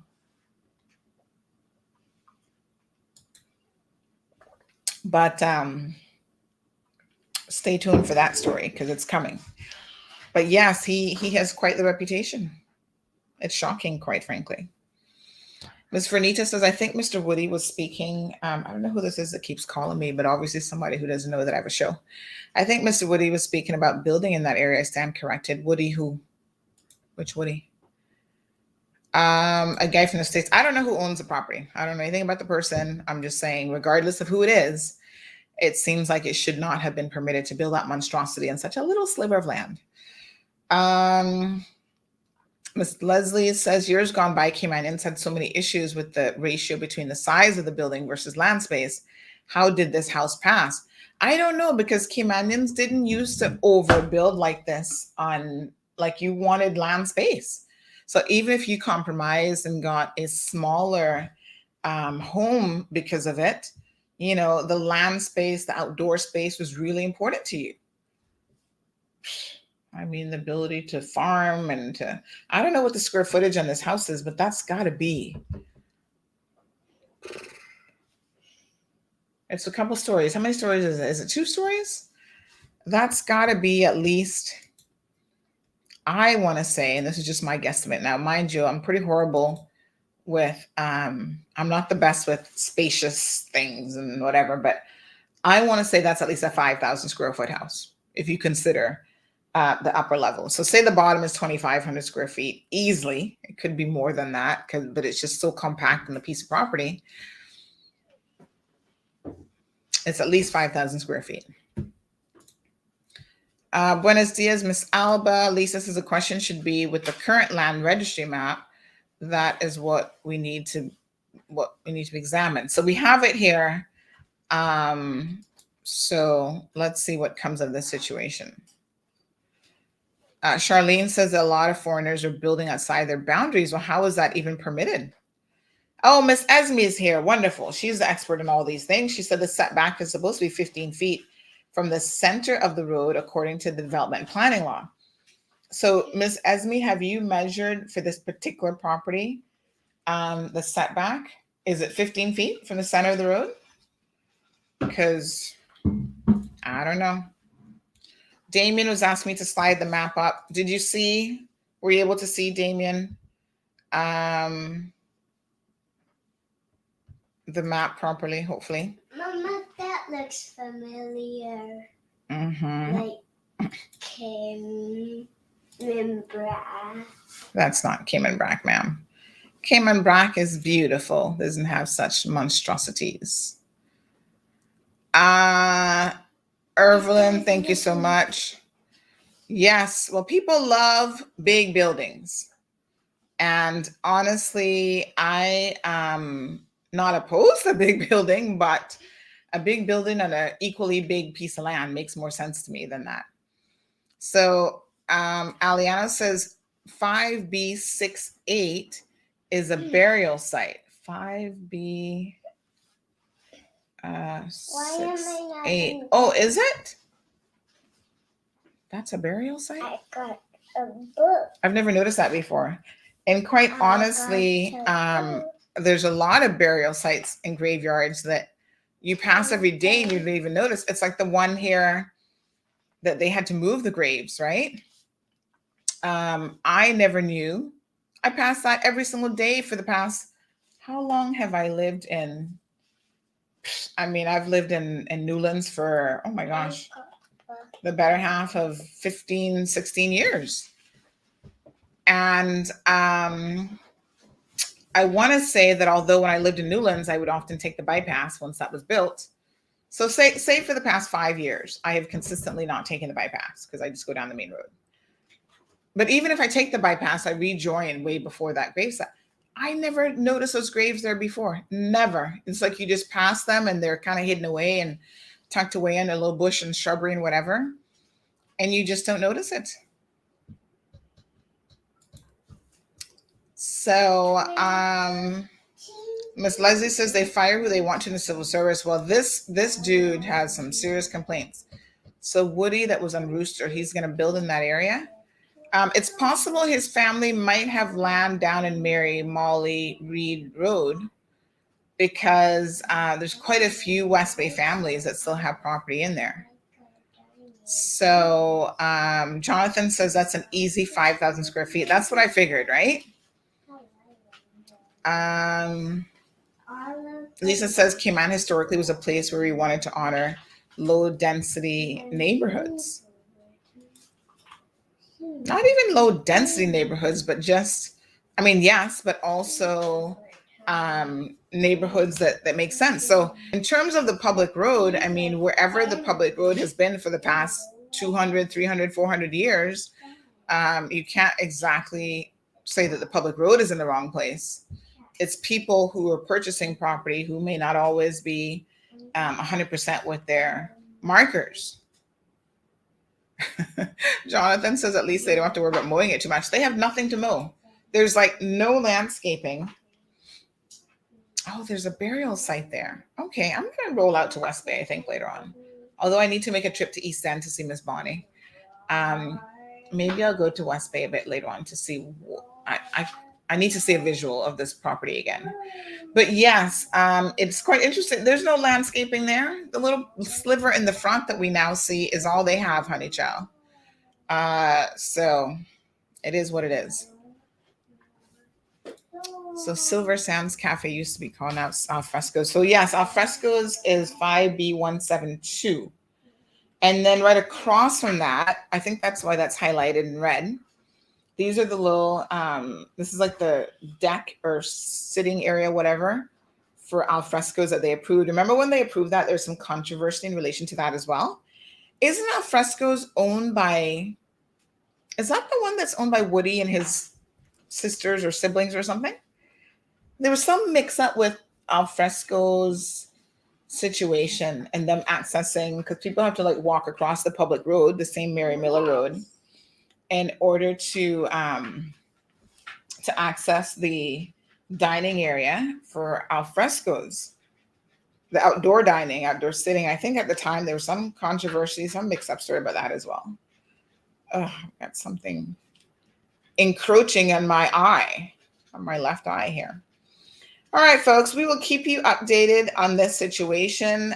Planning has said that they've sent out an enforcement person already because they don't know anything about this project. They certainly did not seek approval from planning. So there's that. That might be an issue. And so it's being looked into. As we know more, we will certainly keep you guys updated on what comes of this situation. Yeah, so Damien confirms that it does belong to the Costa family. Yeah, I thought so. Ms. Brenda says a planning department needs a proper overhaul. This is long overdue. They only enforce laws when it's South Sound or Upper West Bay Road. Time for this to stop. Miss Aina watching from SoFlo. What is SoFlo? Is that South Florida? Is that the shortened version of South Florida now? How does someone from planning not see that every day? Child, I don't know. Ms. Esme says it is so obvious that no one needs to waste time to measure it. Correct. 140 is a graveyard. Also, the parcel has a preservation order on it, as the owners did it. I will forward you a copy. Government should declare it as a small cemetery. Well, they better hurry and get that done before they decide to expand and move it again, or move graves again, child. But we did an interview, like I said, my people, on the whole Mary Molly Hydes Road situation. Go watch it. I'll share the YouTube link with you guys. And it served this was back in 2019. Point and the people of West Bay mean. And one of the things that used to happen about was that the situation at the time and kind of how it ran. We were out in the rain that day, speaking to Charles Whitaker. We were speaking to Mr. David. We spoke to Esme. And we were just getting a sense of, where this road is. These are West Bayers folks that know this area very well. They're well familiar with it and how it runs and so forth. And so they were disappointed even at that time what was being allowed to happen. And look at this. Y'all talking about the beach coming back. Look at this. So this other house, again, literally this structure is not on the beach. It's literally in the ocean. Look at this. And eventually this eats away at your foundation. It's a good thing they at least built a concrete foundation. But how long you think that's going to last, given what the ocean is prepared to do to it? And this is exactly what's going to happen to this multi-million-dollar house as well. It's only a matter of time. So here is what they were doing in the front. That was not permitted. And like I said, in my mind, this probably doesn't come out as far as the current situation. You see where the sign is? Like the sign for the road, which should be on the road itself, is literally where they were planting. Look at that. They were planting their flower beds right on top of the sign. Decorated, but the issue is it's It's a little bit crazy. So although this part of the road isn't paved, this is still considered public property. So, This is my understanding. y'all go check it out. I'm gonna go by there later on to get a new video. Yeah, here's that gate. So we're saying now that they're trying to build something here to give access to their driveway. Oh no, this is the front gate. The other gate is a little bit further down to the underground parking. Decorate and put a flower being completed. It's a beautiful house. Actually, just a few days ago, I was admiring the stone wall work. Well, it's a hot mess. That's all I can tell y'all. We'll see what happens. We'll keep you updated, folks. Here's the link for the video. Go watch the video.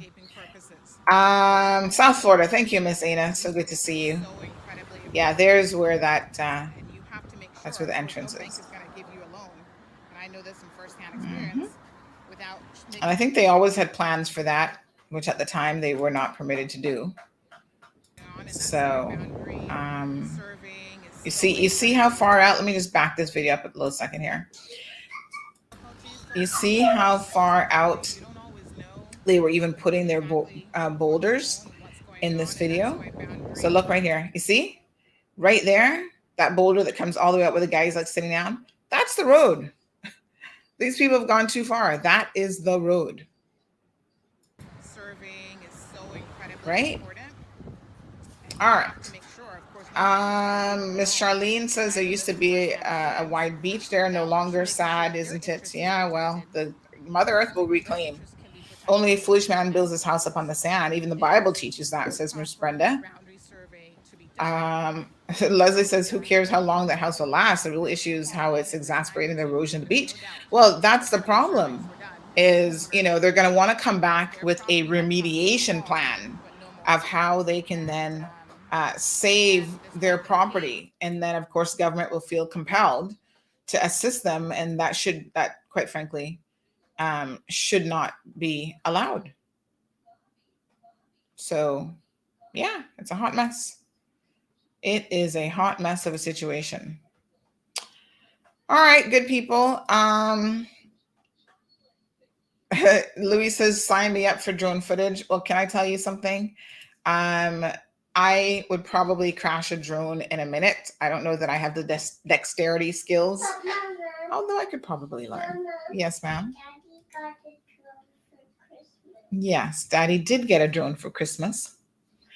And I think he's much better at that sort of thing, video gaming all the time, than me.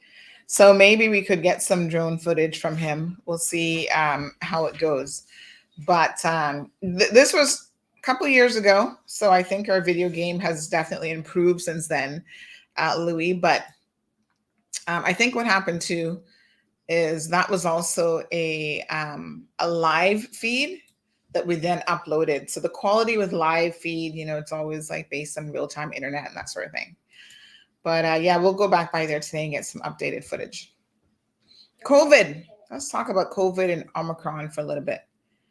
How are you going to do drone footage from all the way from Detroit, though? That I'd like to see.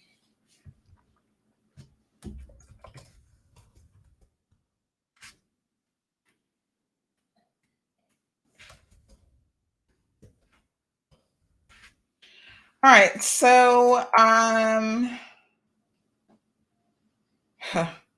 somebody said that in that house in South Sound, the steps into the sidewalk, previous planning were, yeah. All right, so we have another COVID death this morning. I'm not going to name the individuals yet.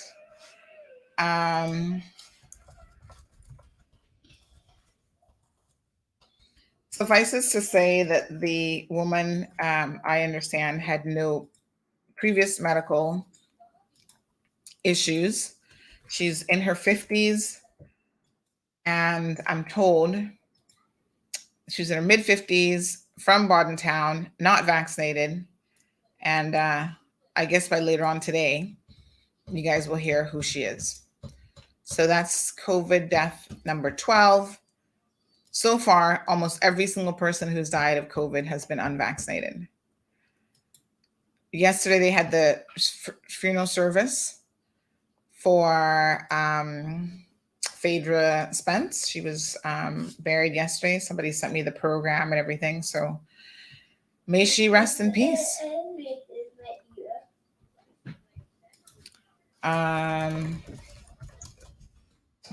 Ironically, somebody at the same time I was saying that, somebody's sending me the message. And I said, I just mentioned it.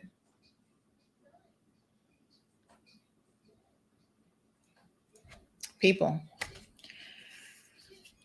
we have said from day one that the vaccine is not a cure-all. It's not a miracle drug. It is the only real hope that we have. But if it can keep you alive, if a booster shot can keep you alive, believe me, you want to get it. There's no reason why an otherwise healthy person in their 50s, we should be waking up this morning hearing about their death. I mean, come on. You had no pre-existing conditions, no underlying conditions. What? Mama, what are you doing?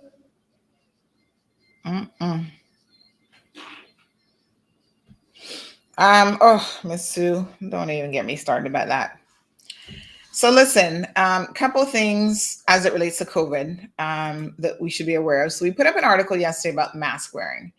You need to know that cloth masks, and I like cloth masks because you can decorate them. They can, they're better than nothing, but they're not as good as the NB95 mask, right?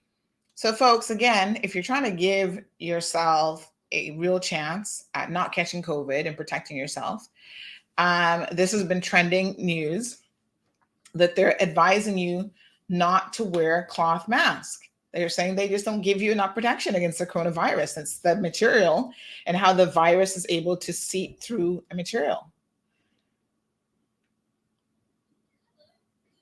So they've said the cloth mask does not give you the protection.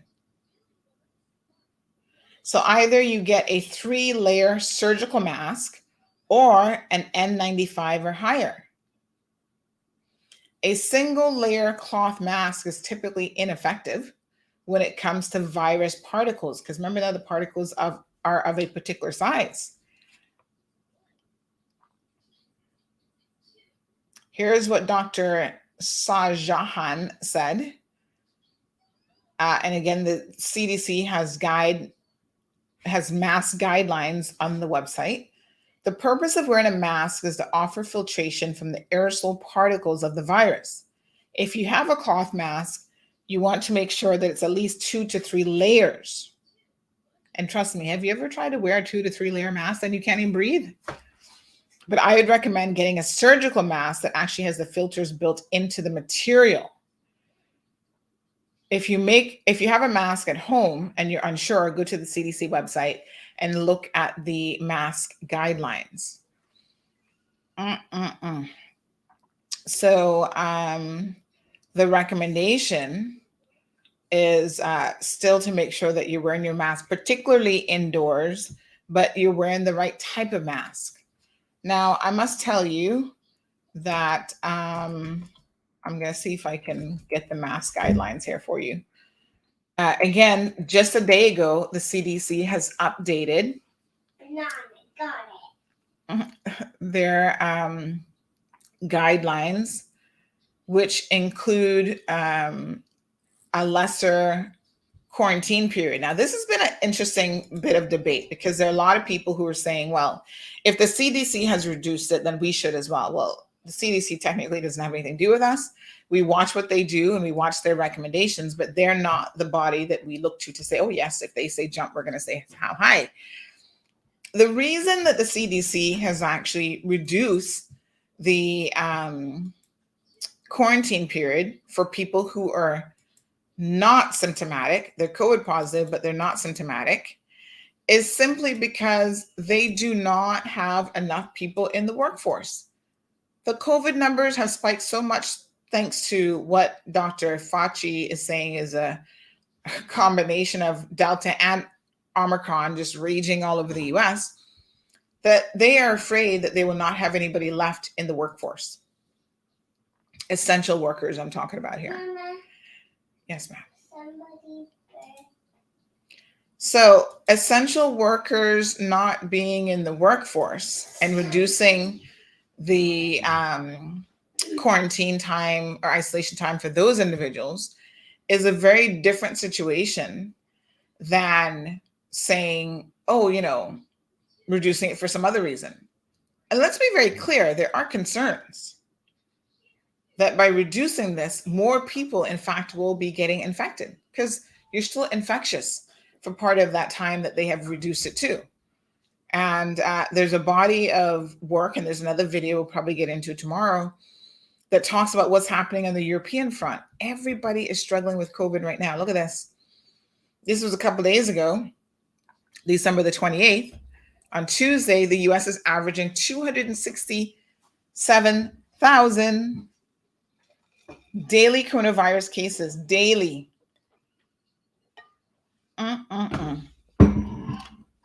This is a record, as they say, that the two highly contagious variants converge and threaten to overwhelm hospitals. So, of course, this comes a day after the CDC has said, let's reduce the number of days that infected Americans should isolate from 10 to 5 days. So they've cut it in half. And the reason why they have done that is because of a labor shortage that's impacting both the hospitality, medical, and travel industries, amongst others. Over the weekend, there were thousands upon thousands. I stopped even paying attention after the 5,000 mark of all of the flights that had been canceled because of the COVID situation. So record daily highs. They're calling it the Omicron tidal wave. Washington, D.C. area is the epicenter right now of Omicron in the US. The CDC has significantly lowered its estimate for Omicron's prevalence nationwide, but it's still pretty bad. And there is this overarching question of, now you're short in the isolation period, is that going to actually help spread the virus? And it's going to likely have that unintended effect, but it's one of the chances or one of the consequences that they're willing to take a chance with. So there's a lot of things that are coming in at the moment. Every single day there's something new. There's one headline that says Omicron might actually help defend against Delta, which is crazy. So if you get an Omicron infection, you might actually be able to fend off later infections from the Delta variant, which kind of makes sense.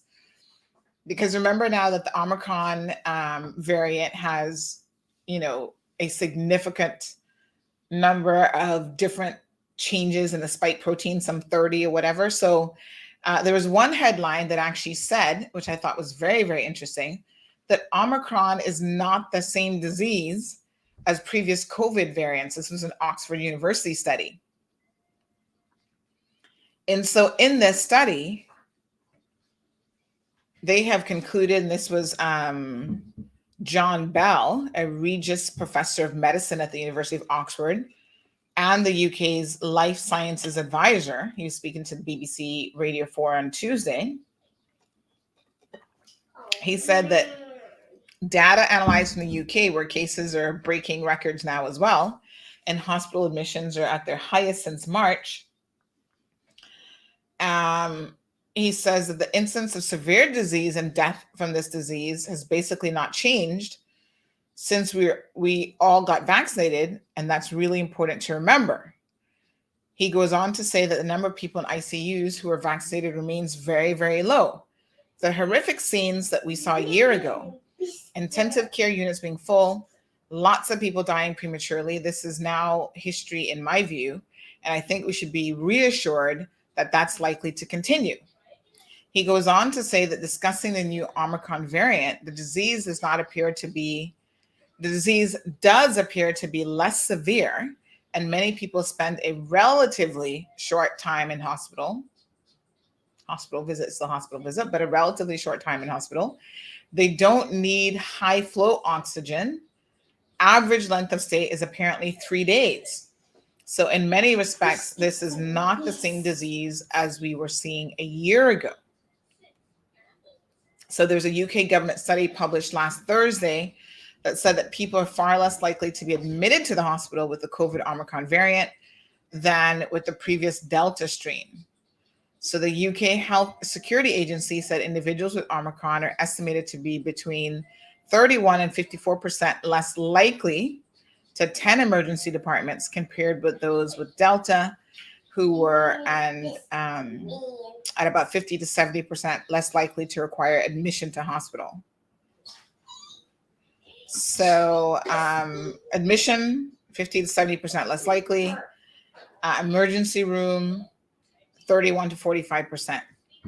They warn that the analysis is preliminary and highly uncertain, owing to the small numbers of Omicron cases currently in hospitals. So they're still watching the situation. Research teams at the Imperial College of London and the University of Edinburgh are all very much on top of these types of things. So the data is still very much emerging, folks. So we'll keep an eye on it. But despite all of that, infections are going up. Daily infections are going up. So Scotland, Wales, Northern Ireland, they've all done things in recent times to try to curb the number of infections. So daily records are up.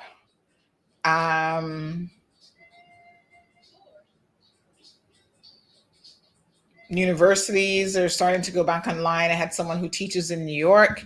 I think she teaches younger kids. She said that they were actually, they were going back to online learning. So it's not that it's not impacting people around the world. It definitely is.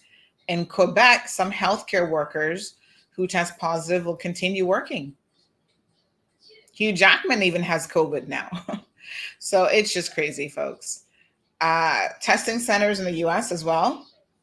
They've been setting up new testing centers. I was watching some news out of the US. I think it was yesterday, the day before. And they're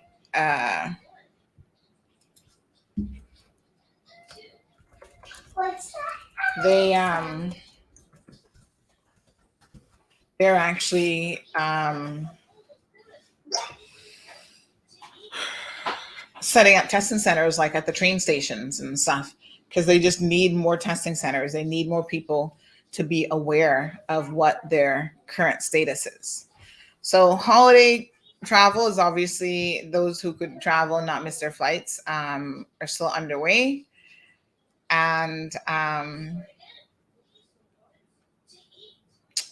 you had the Thanksgiving weekend followed by the Christmas. Now you got New Year's. And there's been advice coming out that said, listen, you guys need to cancel your New Year's celebrations, stay home and watch it on the TV sort of thing. So that seems to have been the general advice that has been given. So let me just see here.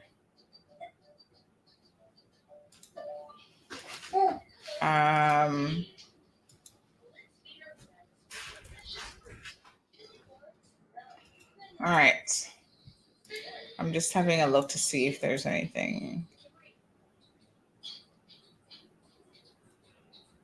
that has come in this morning. What's the sound? What's the sound? Okay. So Carol says, but the N95 masks have to be fitted. That was said on one of your shows. Medical staff said their face is measured twice a year to fit the N95 properly. Otherwise, it doesn't work correctly. Yes. And I mean, even when we wear it, you've got to make sure, like I saw someone wearing theirs upside down. So, with the N95 mask, I should grab one because I've ordered quite a few. It has a like a metal clip in the bridge so that you can actually squeeze it in to properly fit this area, right? And there were actually people, I've seen people wearing it upside down where the metal's on the bottom. And I saw someone doing this. I said, you do know your mask is upside down, right? And they were like, oh, but it's more comfortable this way. I think the premier said at I can't remember if it was the last press conference, but he said it recently, that if you find that your mask is very, very comfortable and you feel like you're not wearing one, it probably isn't working well, you know? So yes, you've got to make sure that it is fitted well for your face and make sure that it's covering, because sometimes it's like, you got gaps in here and whatever. Get the adjustable ones behind the ear, because everybody has a different size face. So sometimes you need it tighter, you need it to fit you snugly. Miss Brenda says, and yet they provided the school children with cloth masks. Well, I don't know who they is, but this might have been at a time when they didn't realize the importance of not using cloth masks. I think a lot of people are at home making masks. And like I said, I have a few cloth ones because we did some CMR ones and whatever. And everybody's like, oh, I want one of those because design wise, they're cute, but.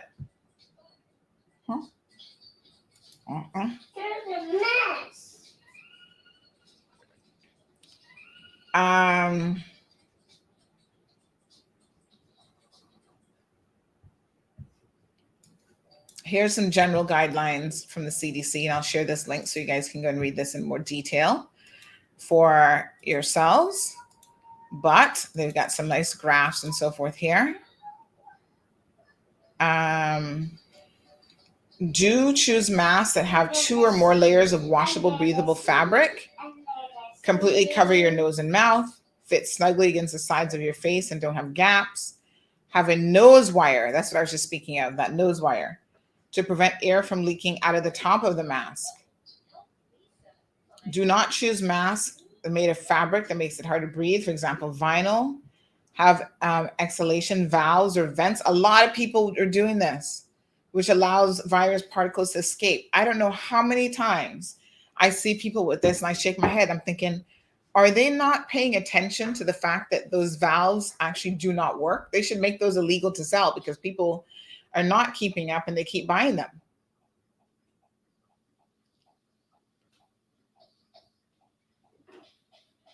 And then they say are specially labeled surgical N95 respirators, or those should be prioritized for healthcare personnel. Well, now we all need them, child. So if you're going to do a face shield, they tell you about those. They don't recommend them because they're not as effective. We played that video before. They talk about some recommendations for children, cold weather gear, how to get it right, how to get it wrong. People with beards, because obviously your beard takes up more space on your face as well. Good morning, Miss Sarah. Sarah makes a good point. Those are only the reported cases. Yeah, because a lot of people are at home. They're either lateral flow testing or they're not testing at all. And they don't even know that they have it, right? So Leslie makes a point that in the 5 days, you're more contagious. But by the time you actually test positive, you could have already had it for a number of days anyway, right? So the 5 days might actually be your day 8 or 9 or 10 even, especially if you are not symptomatic. So yeah, some changes there.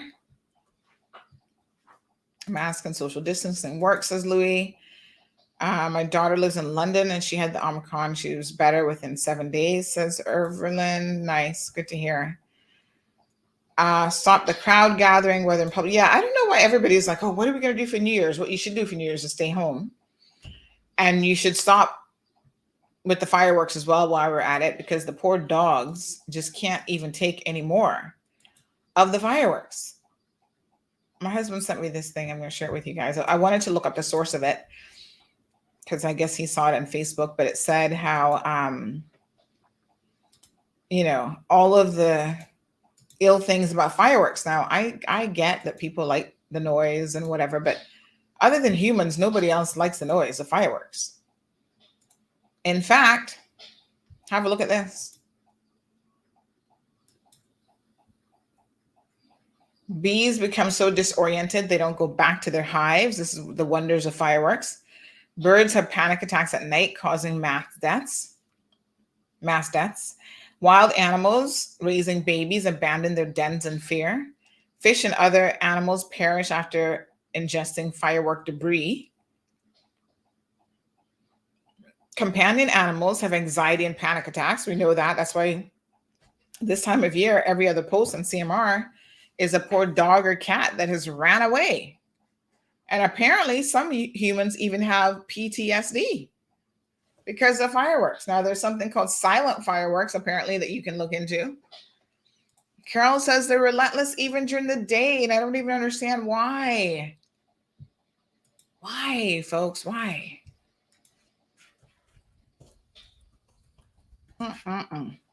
Consider celebrating minus the fireworks in the big crowds. Bit of regional news. Yesterday, there was a shootout in Jamaica, in Montego Bay, I believe it was. Apparently, a guy decides to rob a bank, and he goes into the bank with a knife. Now, I don't know about you, but especially in Jamaica, where you got gunslingers all over the place, I would have thought that if you were robbing a bank, you'd probably not want to walk in with a knife. You know, like you need a little bit more protection than that. But anyway, he wasn't too bright. And so now he's a dead man. He walked into the bank, and let's show you guys the video here. If you're super sensitive to these types of things, consider not watching. Brenda says they bother human beings too. The sulfur is terrible for me, plus the fire risk. That's always, and listen, people have lost limbs here, right here in the Cayman Islands, because of fire works. They've lost eyes and other things, fingers. So you got to be careful.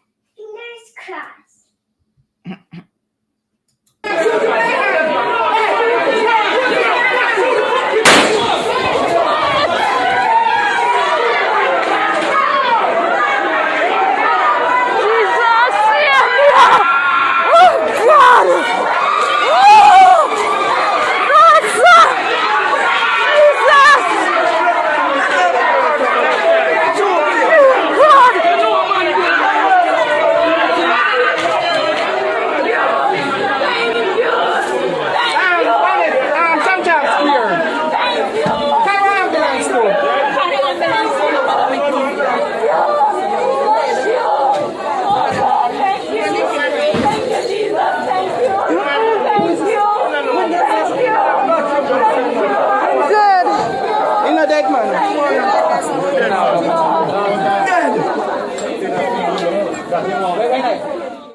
Wow, what a hot mess.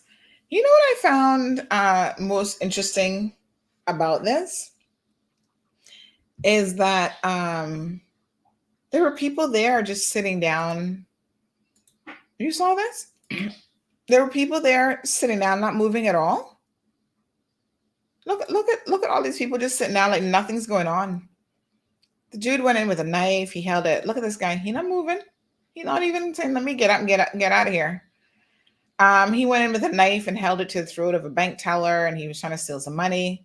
Somebody triggered the silent alarm. Obviously, people are traumatized. You see some people here closer to the action were hugging each other, and curious onlookers after he got shot were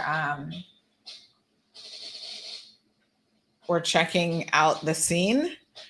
But it's almost like, just another day. This lady's like, let me look at him and see. Yeah, okay. The guy there kind of gave him a little kick. And there's one shot. I don't know exactly where he shot him, but one shot. By the time he got to the hospital, and they started to treat him, unfortunately for him, he didn't make it. Listen, most people are so sick and tired of crime. They're just like, we're not going to have a whole lot of sympathy for you if you make these sort of decisions. So it was a Scotiabank at Sam Sharp Square there in Montego Bay, St. James. What he did was he went in just before the bank opened. I think the bank was scheduled to open at 9 o'clock, and he pushed his way through as they were opening the bank at about 8:45, when it was before it started to be open for customers. But then there were customers inside sitting down. So I don't know. Jumped across the counter, held a knife to teller's neck, and demanded money. An employee triggered the bank's security alarm, which alerted the security company, who arrived promptly on the scene. I'm surprised security wasn't there already, but anyway. So again, some video footage. You heard people in the background saying, "Thank you, thank you, thank you, Jesus." As the injured man lied on the ground wearing a red shirt and jean shorts, a man in the background said, "Oh, he's not dead, man. He not dead, man. He all right. He all right. He lived to try it again," but nope, he hasn't. So he's first trying to escape on foot through the bank's entrance, and then he was cornered. And then he ran back inside, where he was shot by a security guard. What a mess. Anyway, folks, that's all I got for you. Thank you, Miss Brenda. Wee Wee says that's why her cat's always running away. Brenda said, don't rump a yard. Yeah, man, they're not really messing with you still. So much foolishness goes on there that it's a little bit crazy. Sometimes I feel like that place is the wild, wild west. And it is what it is. All right, folks. Thank you so much. In other news, let me just mention this. This lady, what's her name now? The millionaire, the heir to the millionaire fortune, Ghislaine Maxwell was found guilty of, I think it was 5 out of 6 counts of recruiting young girls. They had one girl testified, she was 14 at the time, for her billionaire boyfriend or ex-boyfriend or whatever their relationship was over the years, Jeffrey Epstein. She's 60 years old, and she's potentially looking at 65 years in jail. So needless to say, she's going to jail for a long time. She was accused of recruiting and grooming 4 teenagers for Epstein to molest between 1994 and 2004 at his various properties. Now, the allegation is there are way more than 4, but the prosecution put forward a case with those 4 individuals in New York, Manhattan court. And apparently she showed very little reaction throughout the entire trial, even as the girls were testifying. Well, now they're full-grown women, but even as they were testifying, she was not emotional at all.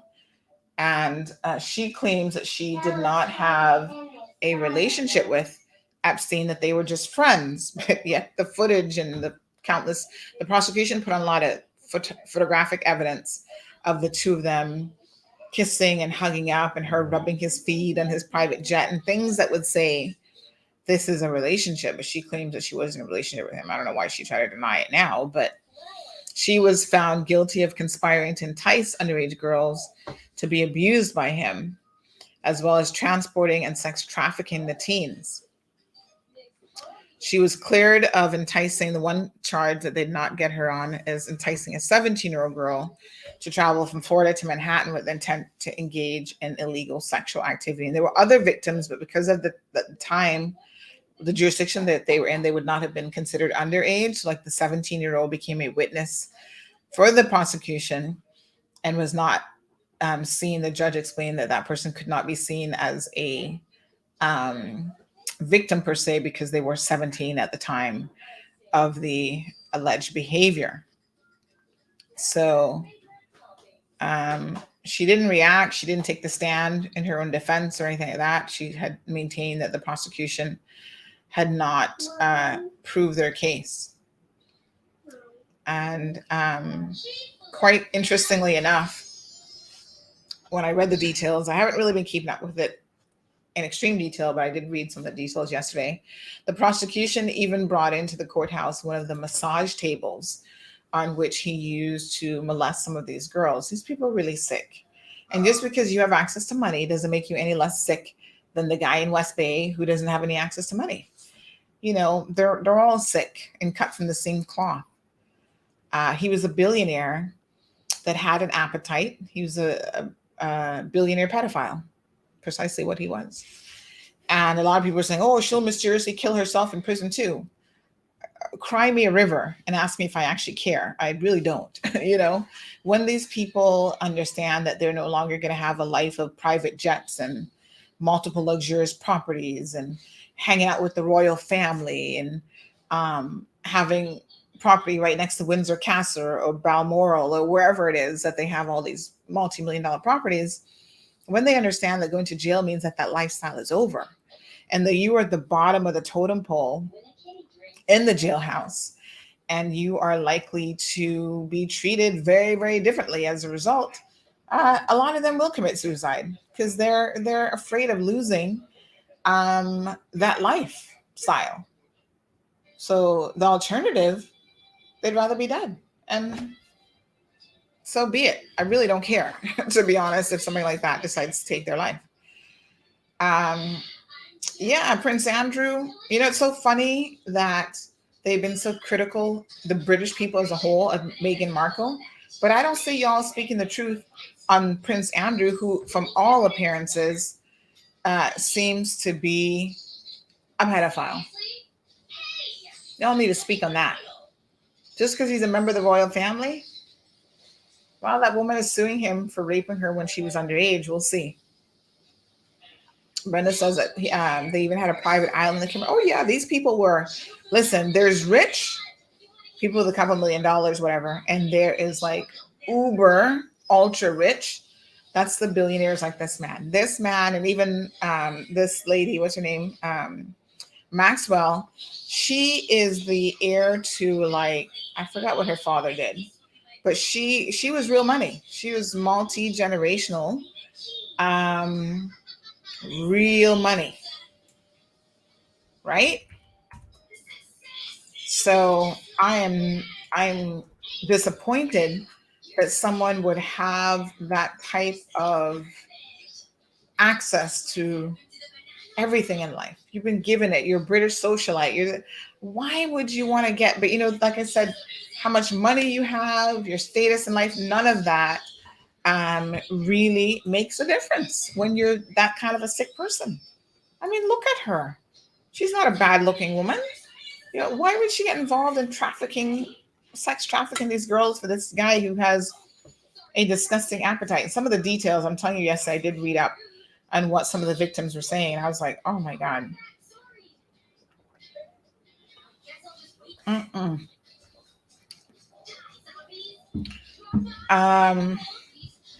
So 65, potentially 65 years in jail.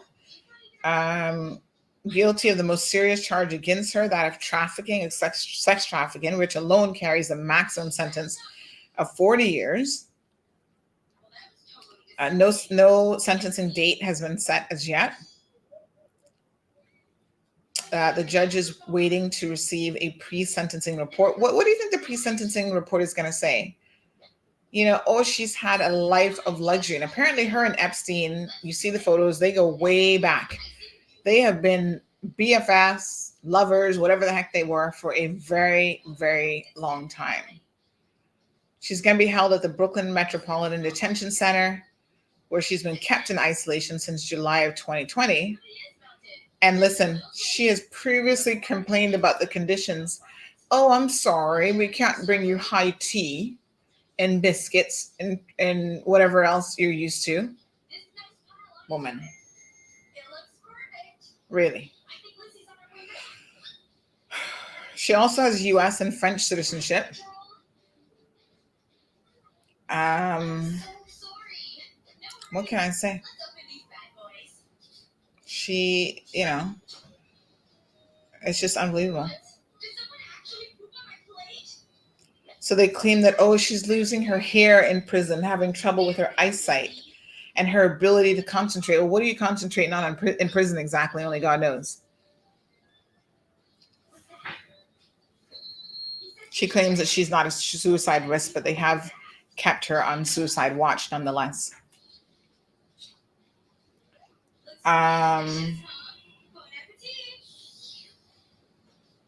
It's just unbelievable. Oh, I have no natural light. My skin needs the sun. I need a tan. This is what she was complaining about. No natural light. 24-hour round-the-clock surveillance with 10 cameras, including one that moves and tracks her movements. Because again, she's going to likely off herself. And this time they don't want you conspiracy theories. Oh, they killed Epstein because so many other people would have been implicated. We know who was on his jet with him. Bill Clinton, Donald Trump, more so than Bill Clinton. All sorts of actors and actresses and, society people. Now, just because they were flying with him, including Prince Andrew, that alone does not necessarily mean they were engaging in the same behavior as him. They could have just been taking advantage of the fact that, this dude is a billionaire and he's got multiple private jets. He can get me from point A to point B really, really quickly. It doesn't mean that they were engaging in underage activity as well. And some of the girls told how it happened, how they were hoodwinked and tricked into stuff. But, this pair, they really were sick people. And, the interesting thing is sometimes someone like Jeffrey Epstein needs a Ghislaine Maxwell to help him, to enable him. And that's why the behavior that she engaged in is such an egregious type of behavior, especially as a woman. Because it's easier for a woman to convince a 14-year-old young lady, oh, come with me. Come, I want you to meet someone. And, next thing you know, the two of them are naked in front of this 14-year-old, fondling each other and telling the 14-year-old this is normal and okay behavior. And the 14-year-old is still like, one witness said that she, as a 14-year-old, she'd never seen a man's private parts before. And she was shocked. So as it was happening, she's like, what's going on here? But she trusted this woman. She's like, well, this woman is nice and she's glamorous. And oh my God, she's like what every young girl dreams to be someday. Rich and sophisticated and well-traveled. And, how it played out was so weird. Like some of the witnesses said, like, they'd be having a normal conversation. Like, what do you want to do with your life? And of course, using that hook and line, right? Where it's like, oh, you want to be in theater? And well, Jeffrey's very well connected. He's wealthy and he knows everybody and he could get you into Oxford and certain schools and all this kind of stuff. And here's a 14-year-old goes, oh, wow, that's impressive and overwhelming and sounds fantastic. And next thing you know, they jump up and say, oh, follow me. And then they take you into like the sex dungeon or the massage room or, it's really, really disturbing, I must say. And y'all need to go and read some of the stuff that was going on with these people just to get an idea of how incredibly sick people are.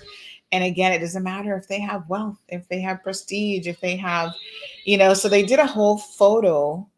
Prosecution presented a lot of photo evidence because she kept saying that they were not in a relationship. So they showed them being in it's like, come on, if this wasn't a relationship, I don't know what this is.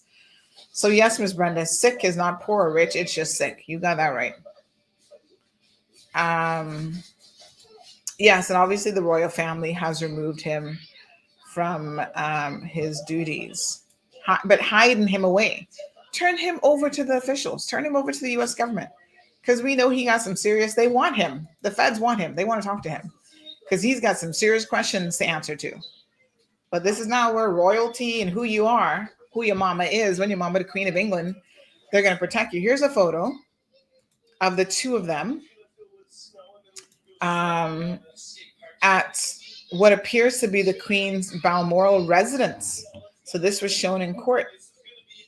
Imagine this, the Queen's residence, Well, let's have a sip of tea. Hanging out at the Queen's residence. They believe that this photo was taken in 1999 when Prince Andrew reportedly invited the couple to stay at the Scottish estate.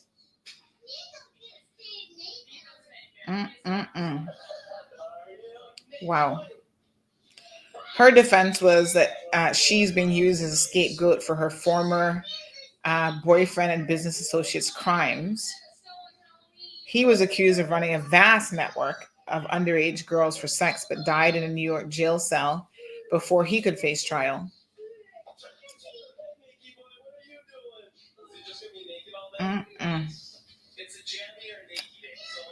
This photo was found at his Manhattan mansion, but appeared to be taken at Balmoral. The Queen and her family have been pictured sitting by what looks to be the same log cabin over the years. So they were known to be friends with Prince Andrew, Queen Elizabeth's third child, and it had previously been reported that he'd invited them to Balmoral. Prince Andrew's declining to comment. Right.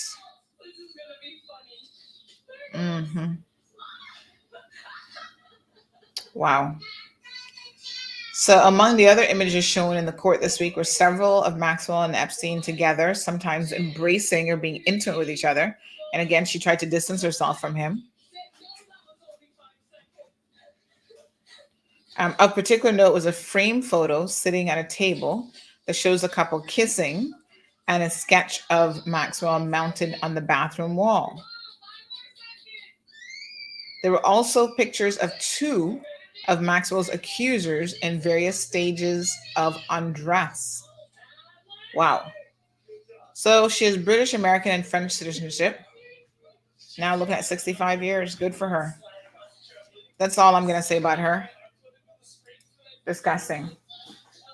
To have the opportunity to, live a life where you have such resources available to you, where you could positively impact the lives of other people, and to use that access and that money and the private jets and all this stuff to hurt other people and destroy people's lives, and especially the lives of children.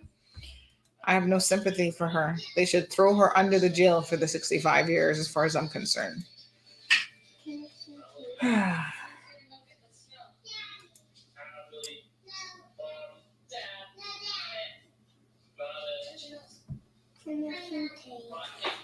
Anyway, folks, thank you so much for tuning in. So again, we're following a number of stories for you. We'll keep you updated on poor Mario Rankin's condition. Hopefully he makes a full recovery.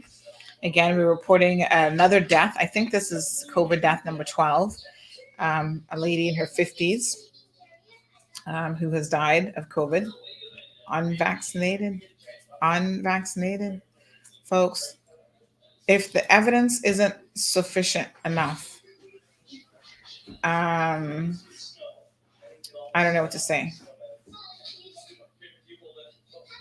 I don't know. Tomorrow is Friday, and it is New Year's Eve. So we will see you guys for a New Year's Eve show. Please, if you won a prize last week on Christmas Eve, reach out to me so I can arrange to get you your prizes. So some of you did win a prize. Omar, we delivered a few already. Jared is away, so we'll sort Jared out when he returns. Miss Brenda, I will give you a call shortly. I've got a couple stories that I need to pick up. Jermaine says, thanks, Sandy, for helping me find my phone. Awesome. Yeah, so much stuff has been lost over the last couple weeks, I feel like. Phones, money, wallets, we have a really good rate of recovering a lot of those items. But just be careful with your stuff, folks, because you set it down, somebody else picks it up, you know how it goes, right? So please try to be careful with your belongings. Your poor dogs are not going to be happy. The dogs, the cats, the kids, everybody's going to be upset over the fireworks. So try to keep that in mind. Bring your pets inside, folks. Please. Sometimes they run away and they will not be recovered because they're unfortunately going to get hit by a car. Other sad stuff is going to happen to them. Bring them inside where they feel a little bit safer. Miss Paula says, Miss Sandy, if you rob the bank and see me on the road and give me a ride and the police catch you, I'm guilty just like you because I'm in the car and I have no defense because I'm in the car. Well, I think you have a defense. if that defense makes sense. Now, let's be honest, most people who are robbing a bank are not going to stop and pick somebody up and give them a ride just randomly. They're probably going to be in a hurry to get away. So that story probably has holes in it. Miss Gigi. That story probably has holes in it. That's not why I gave you that piece of tape, man.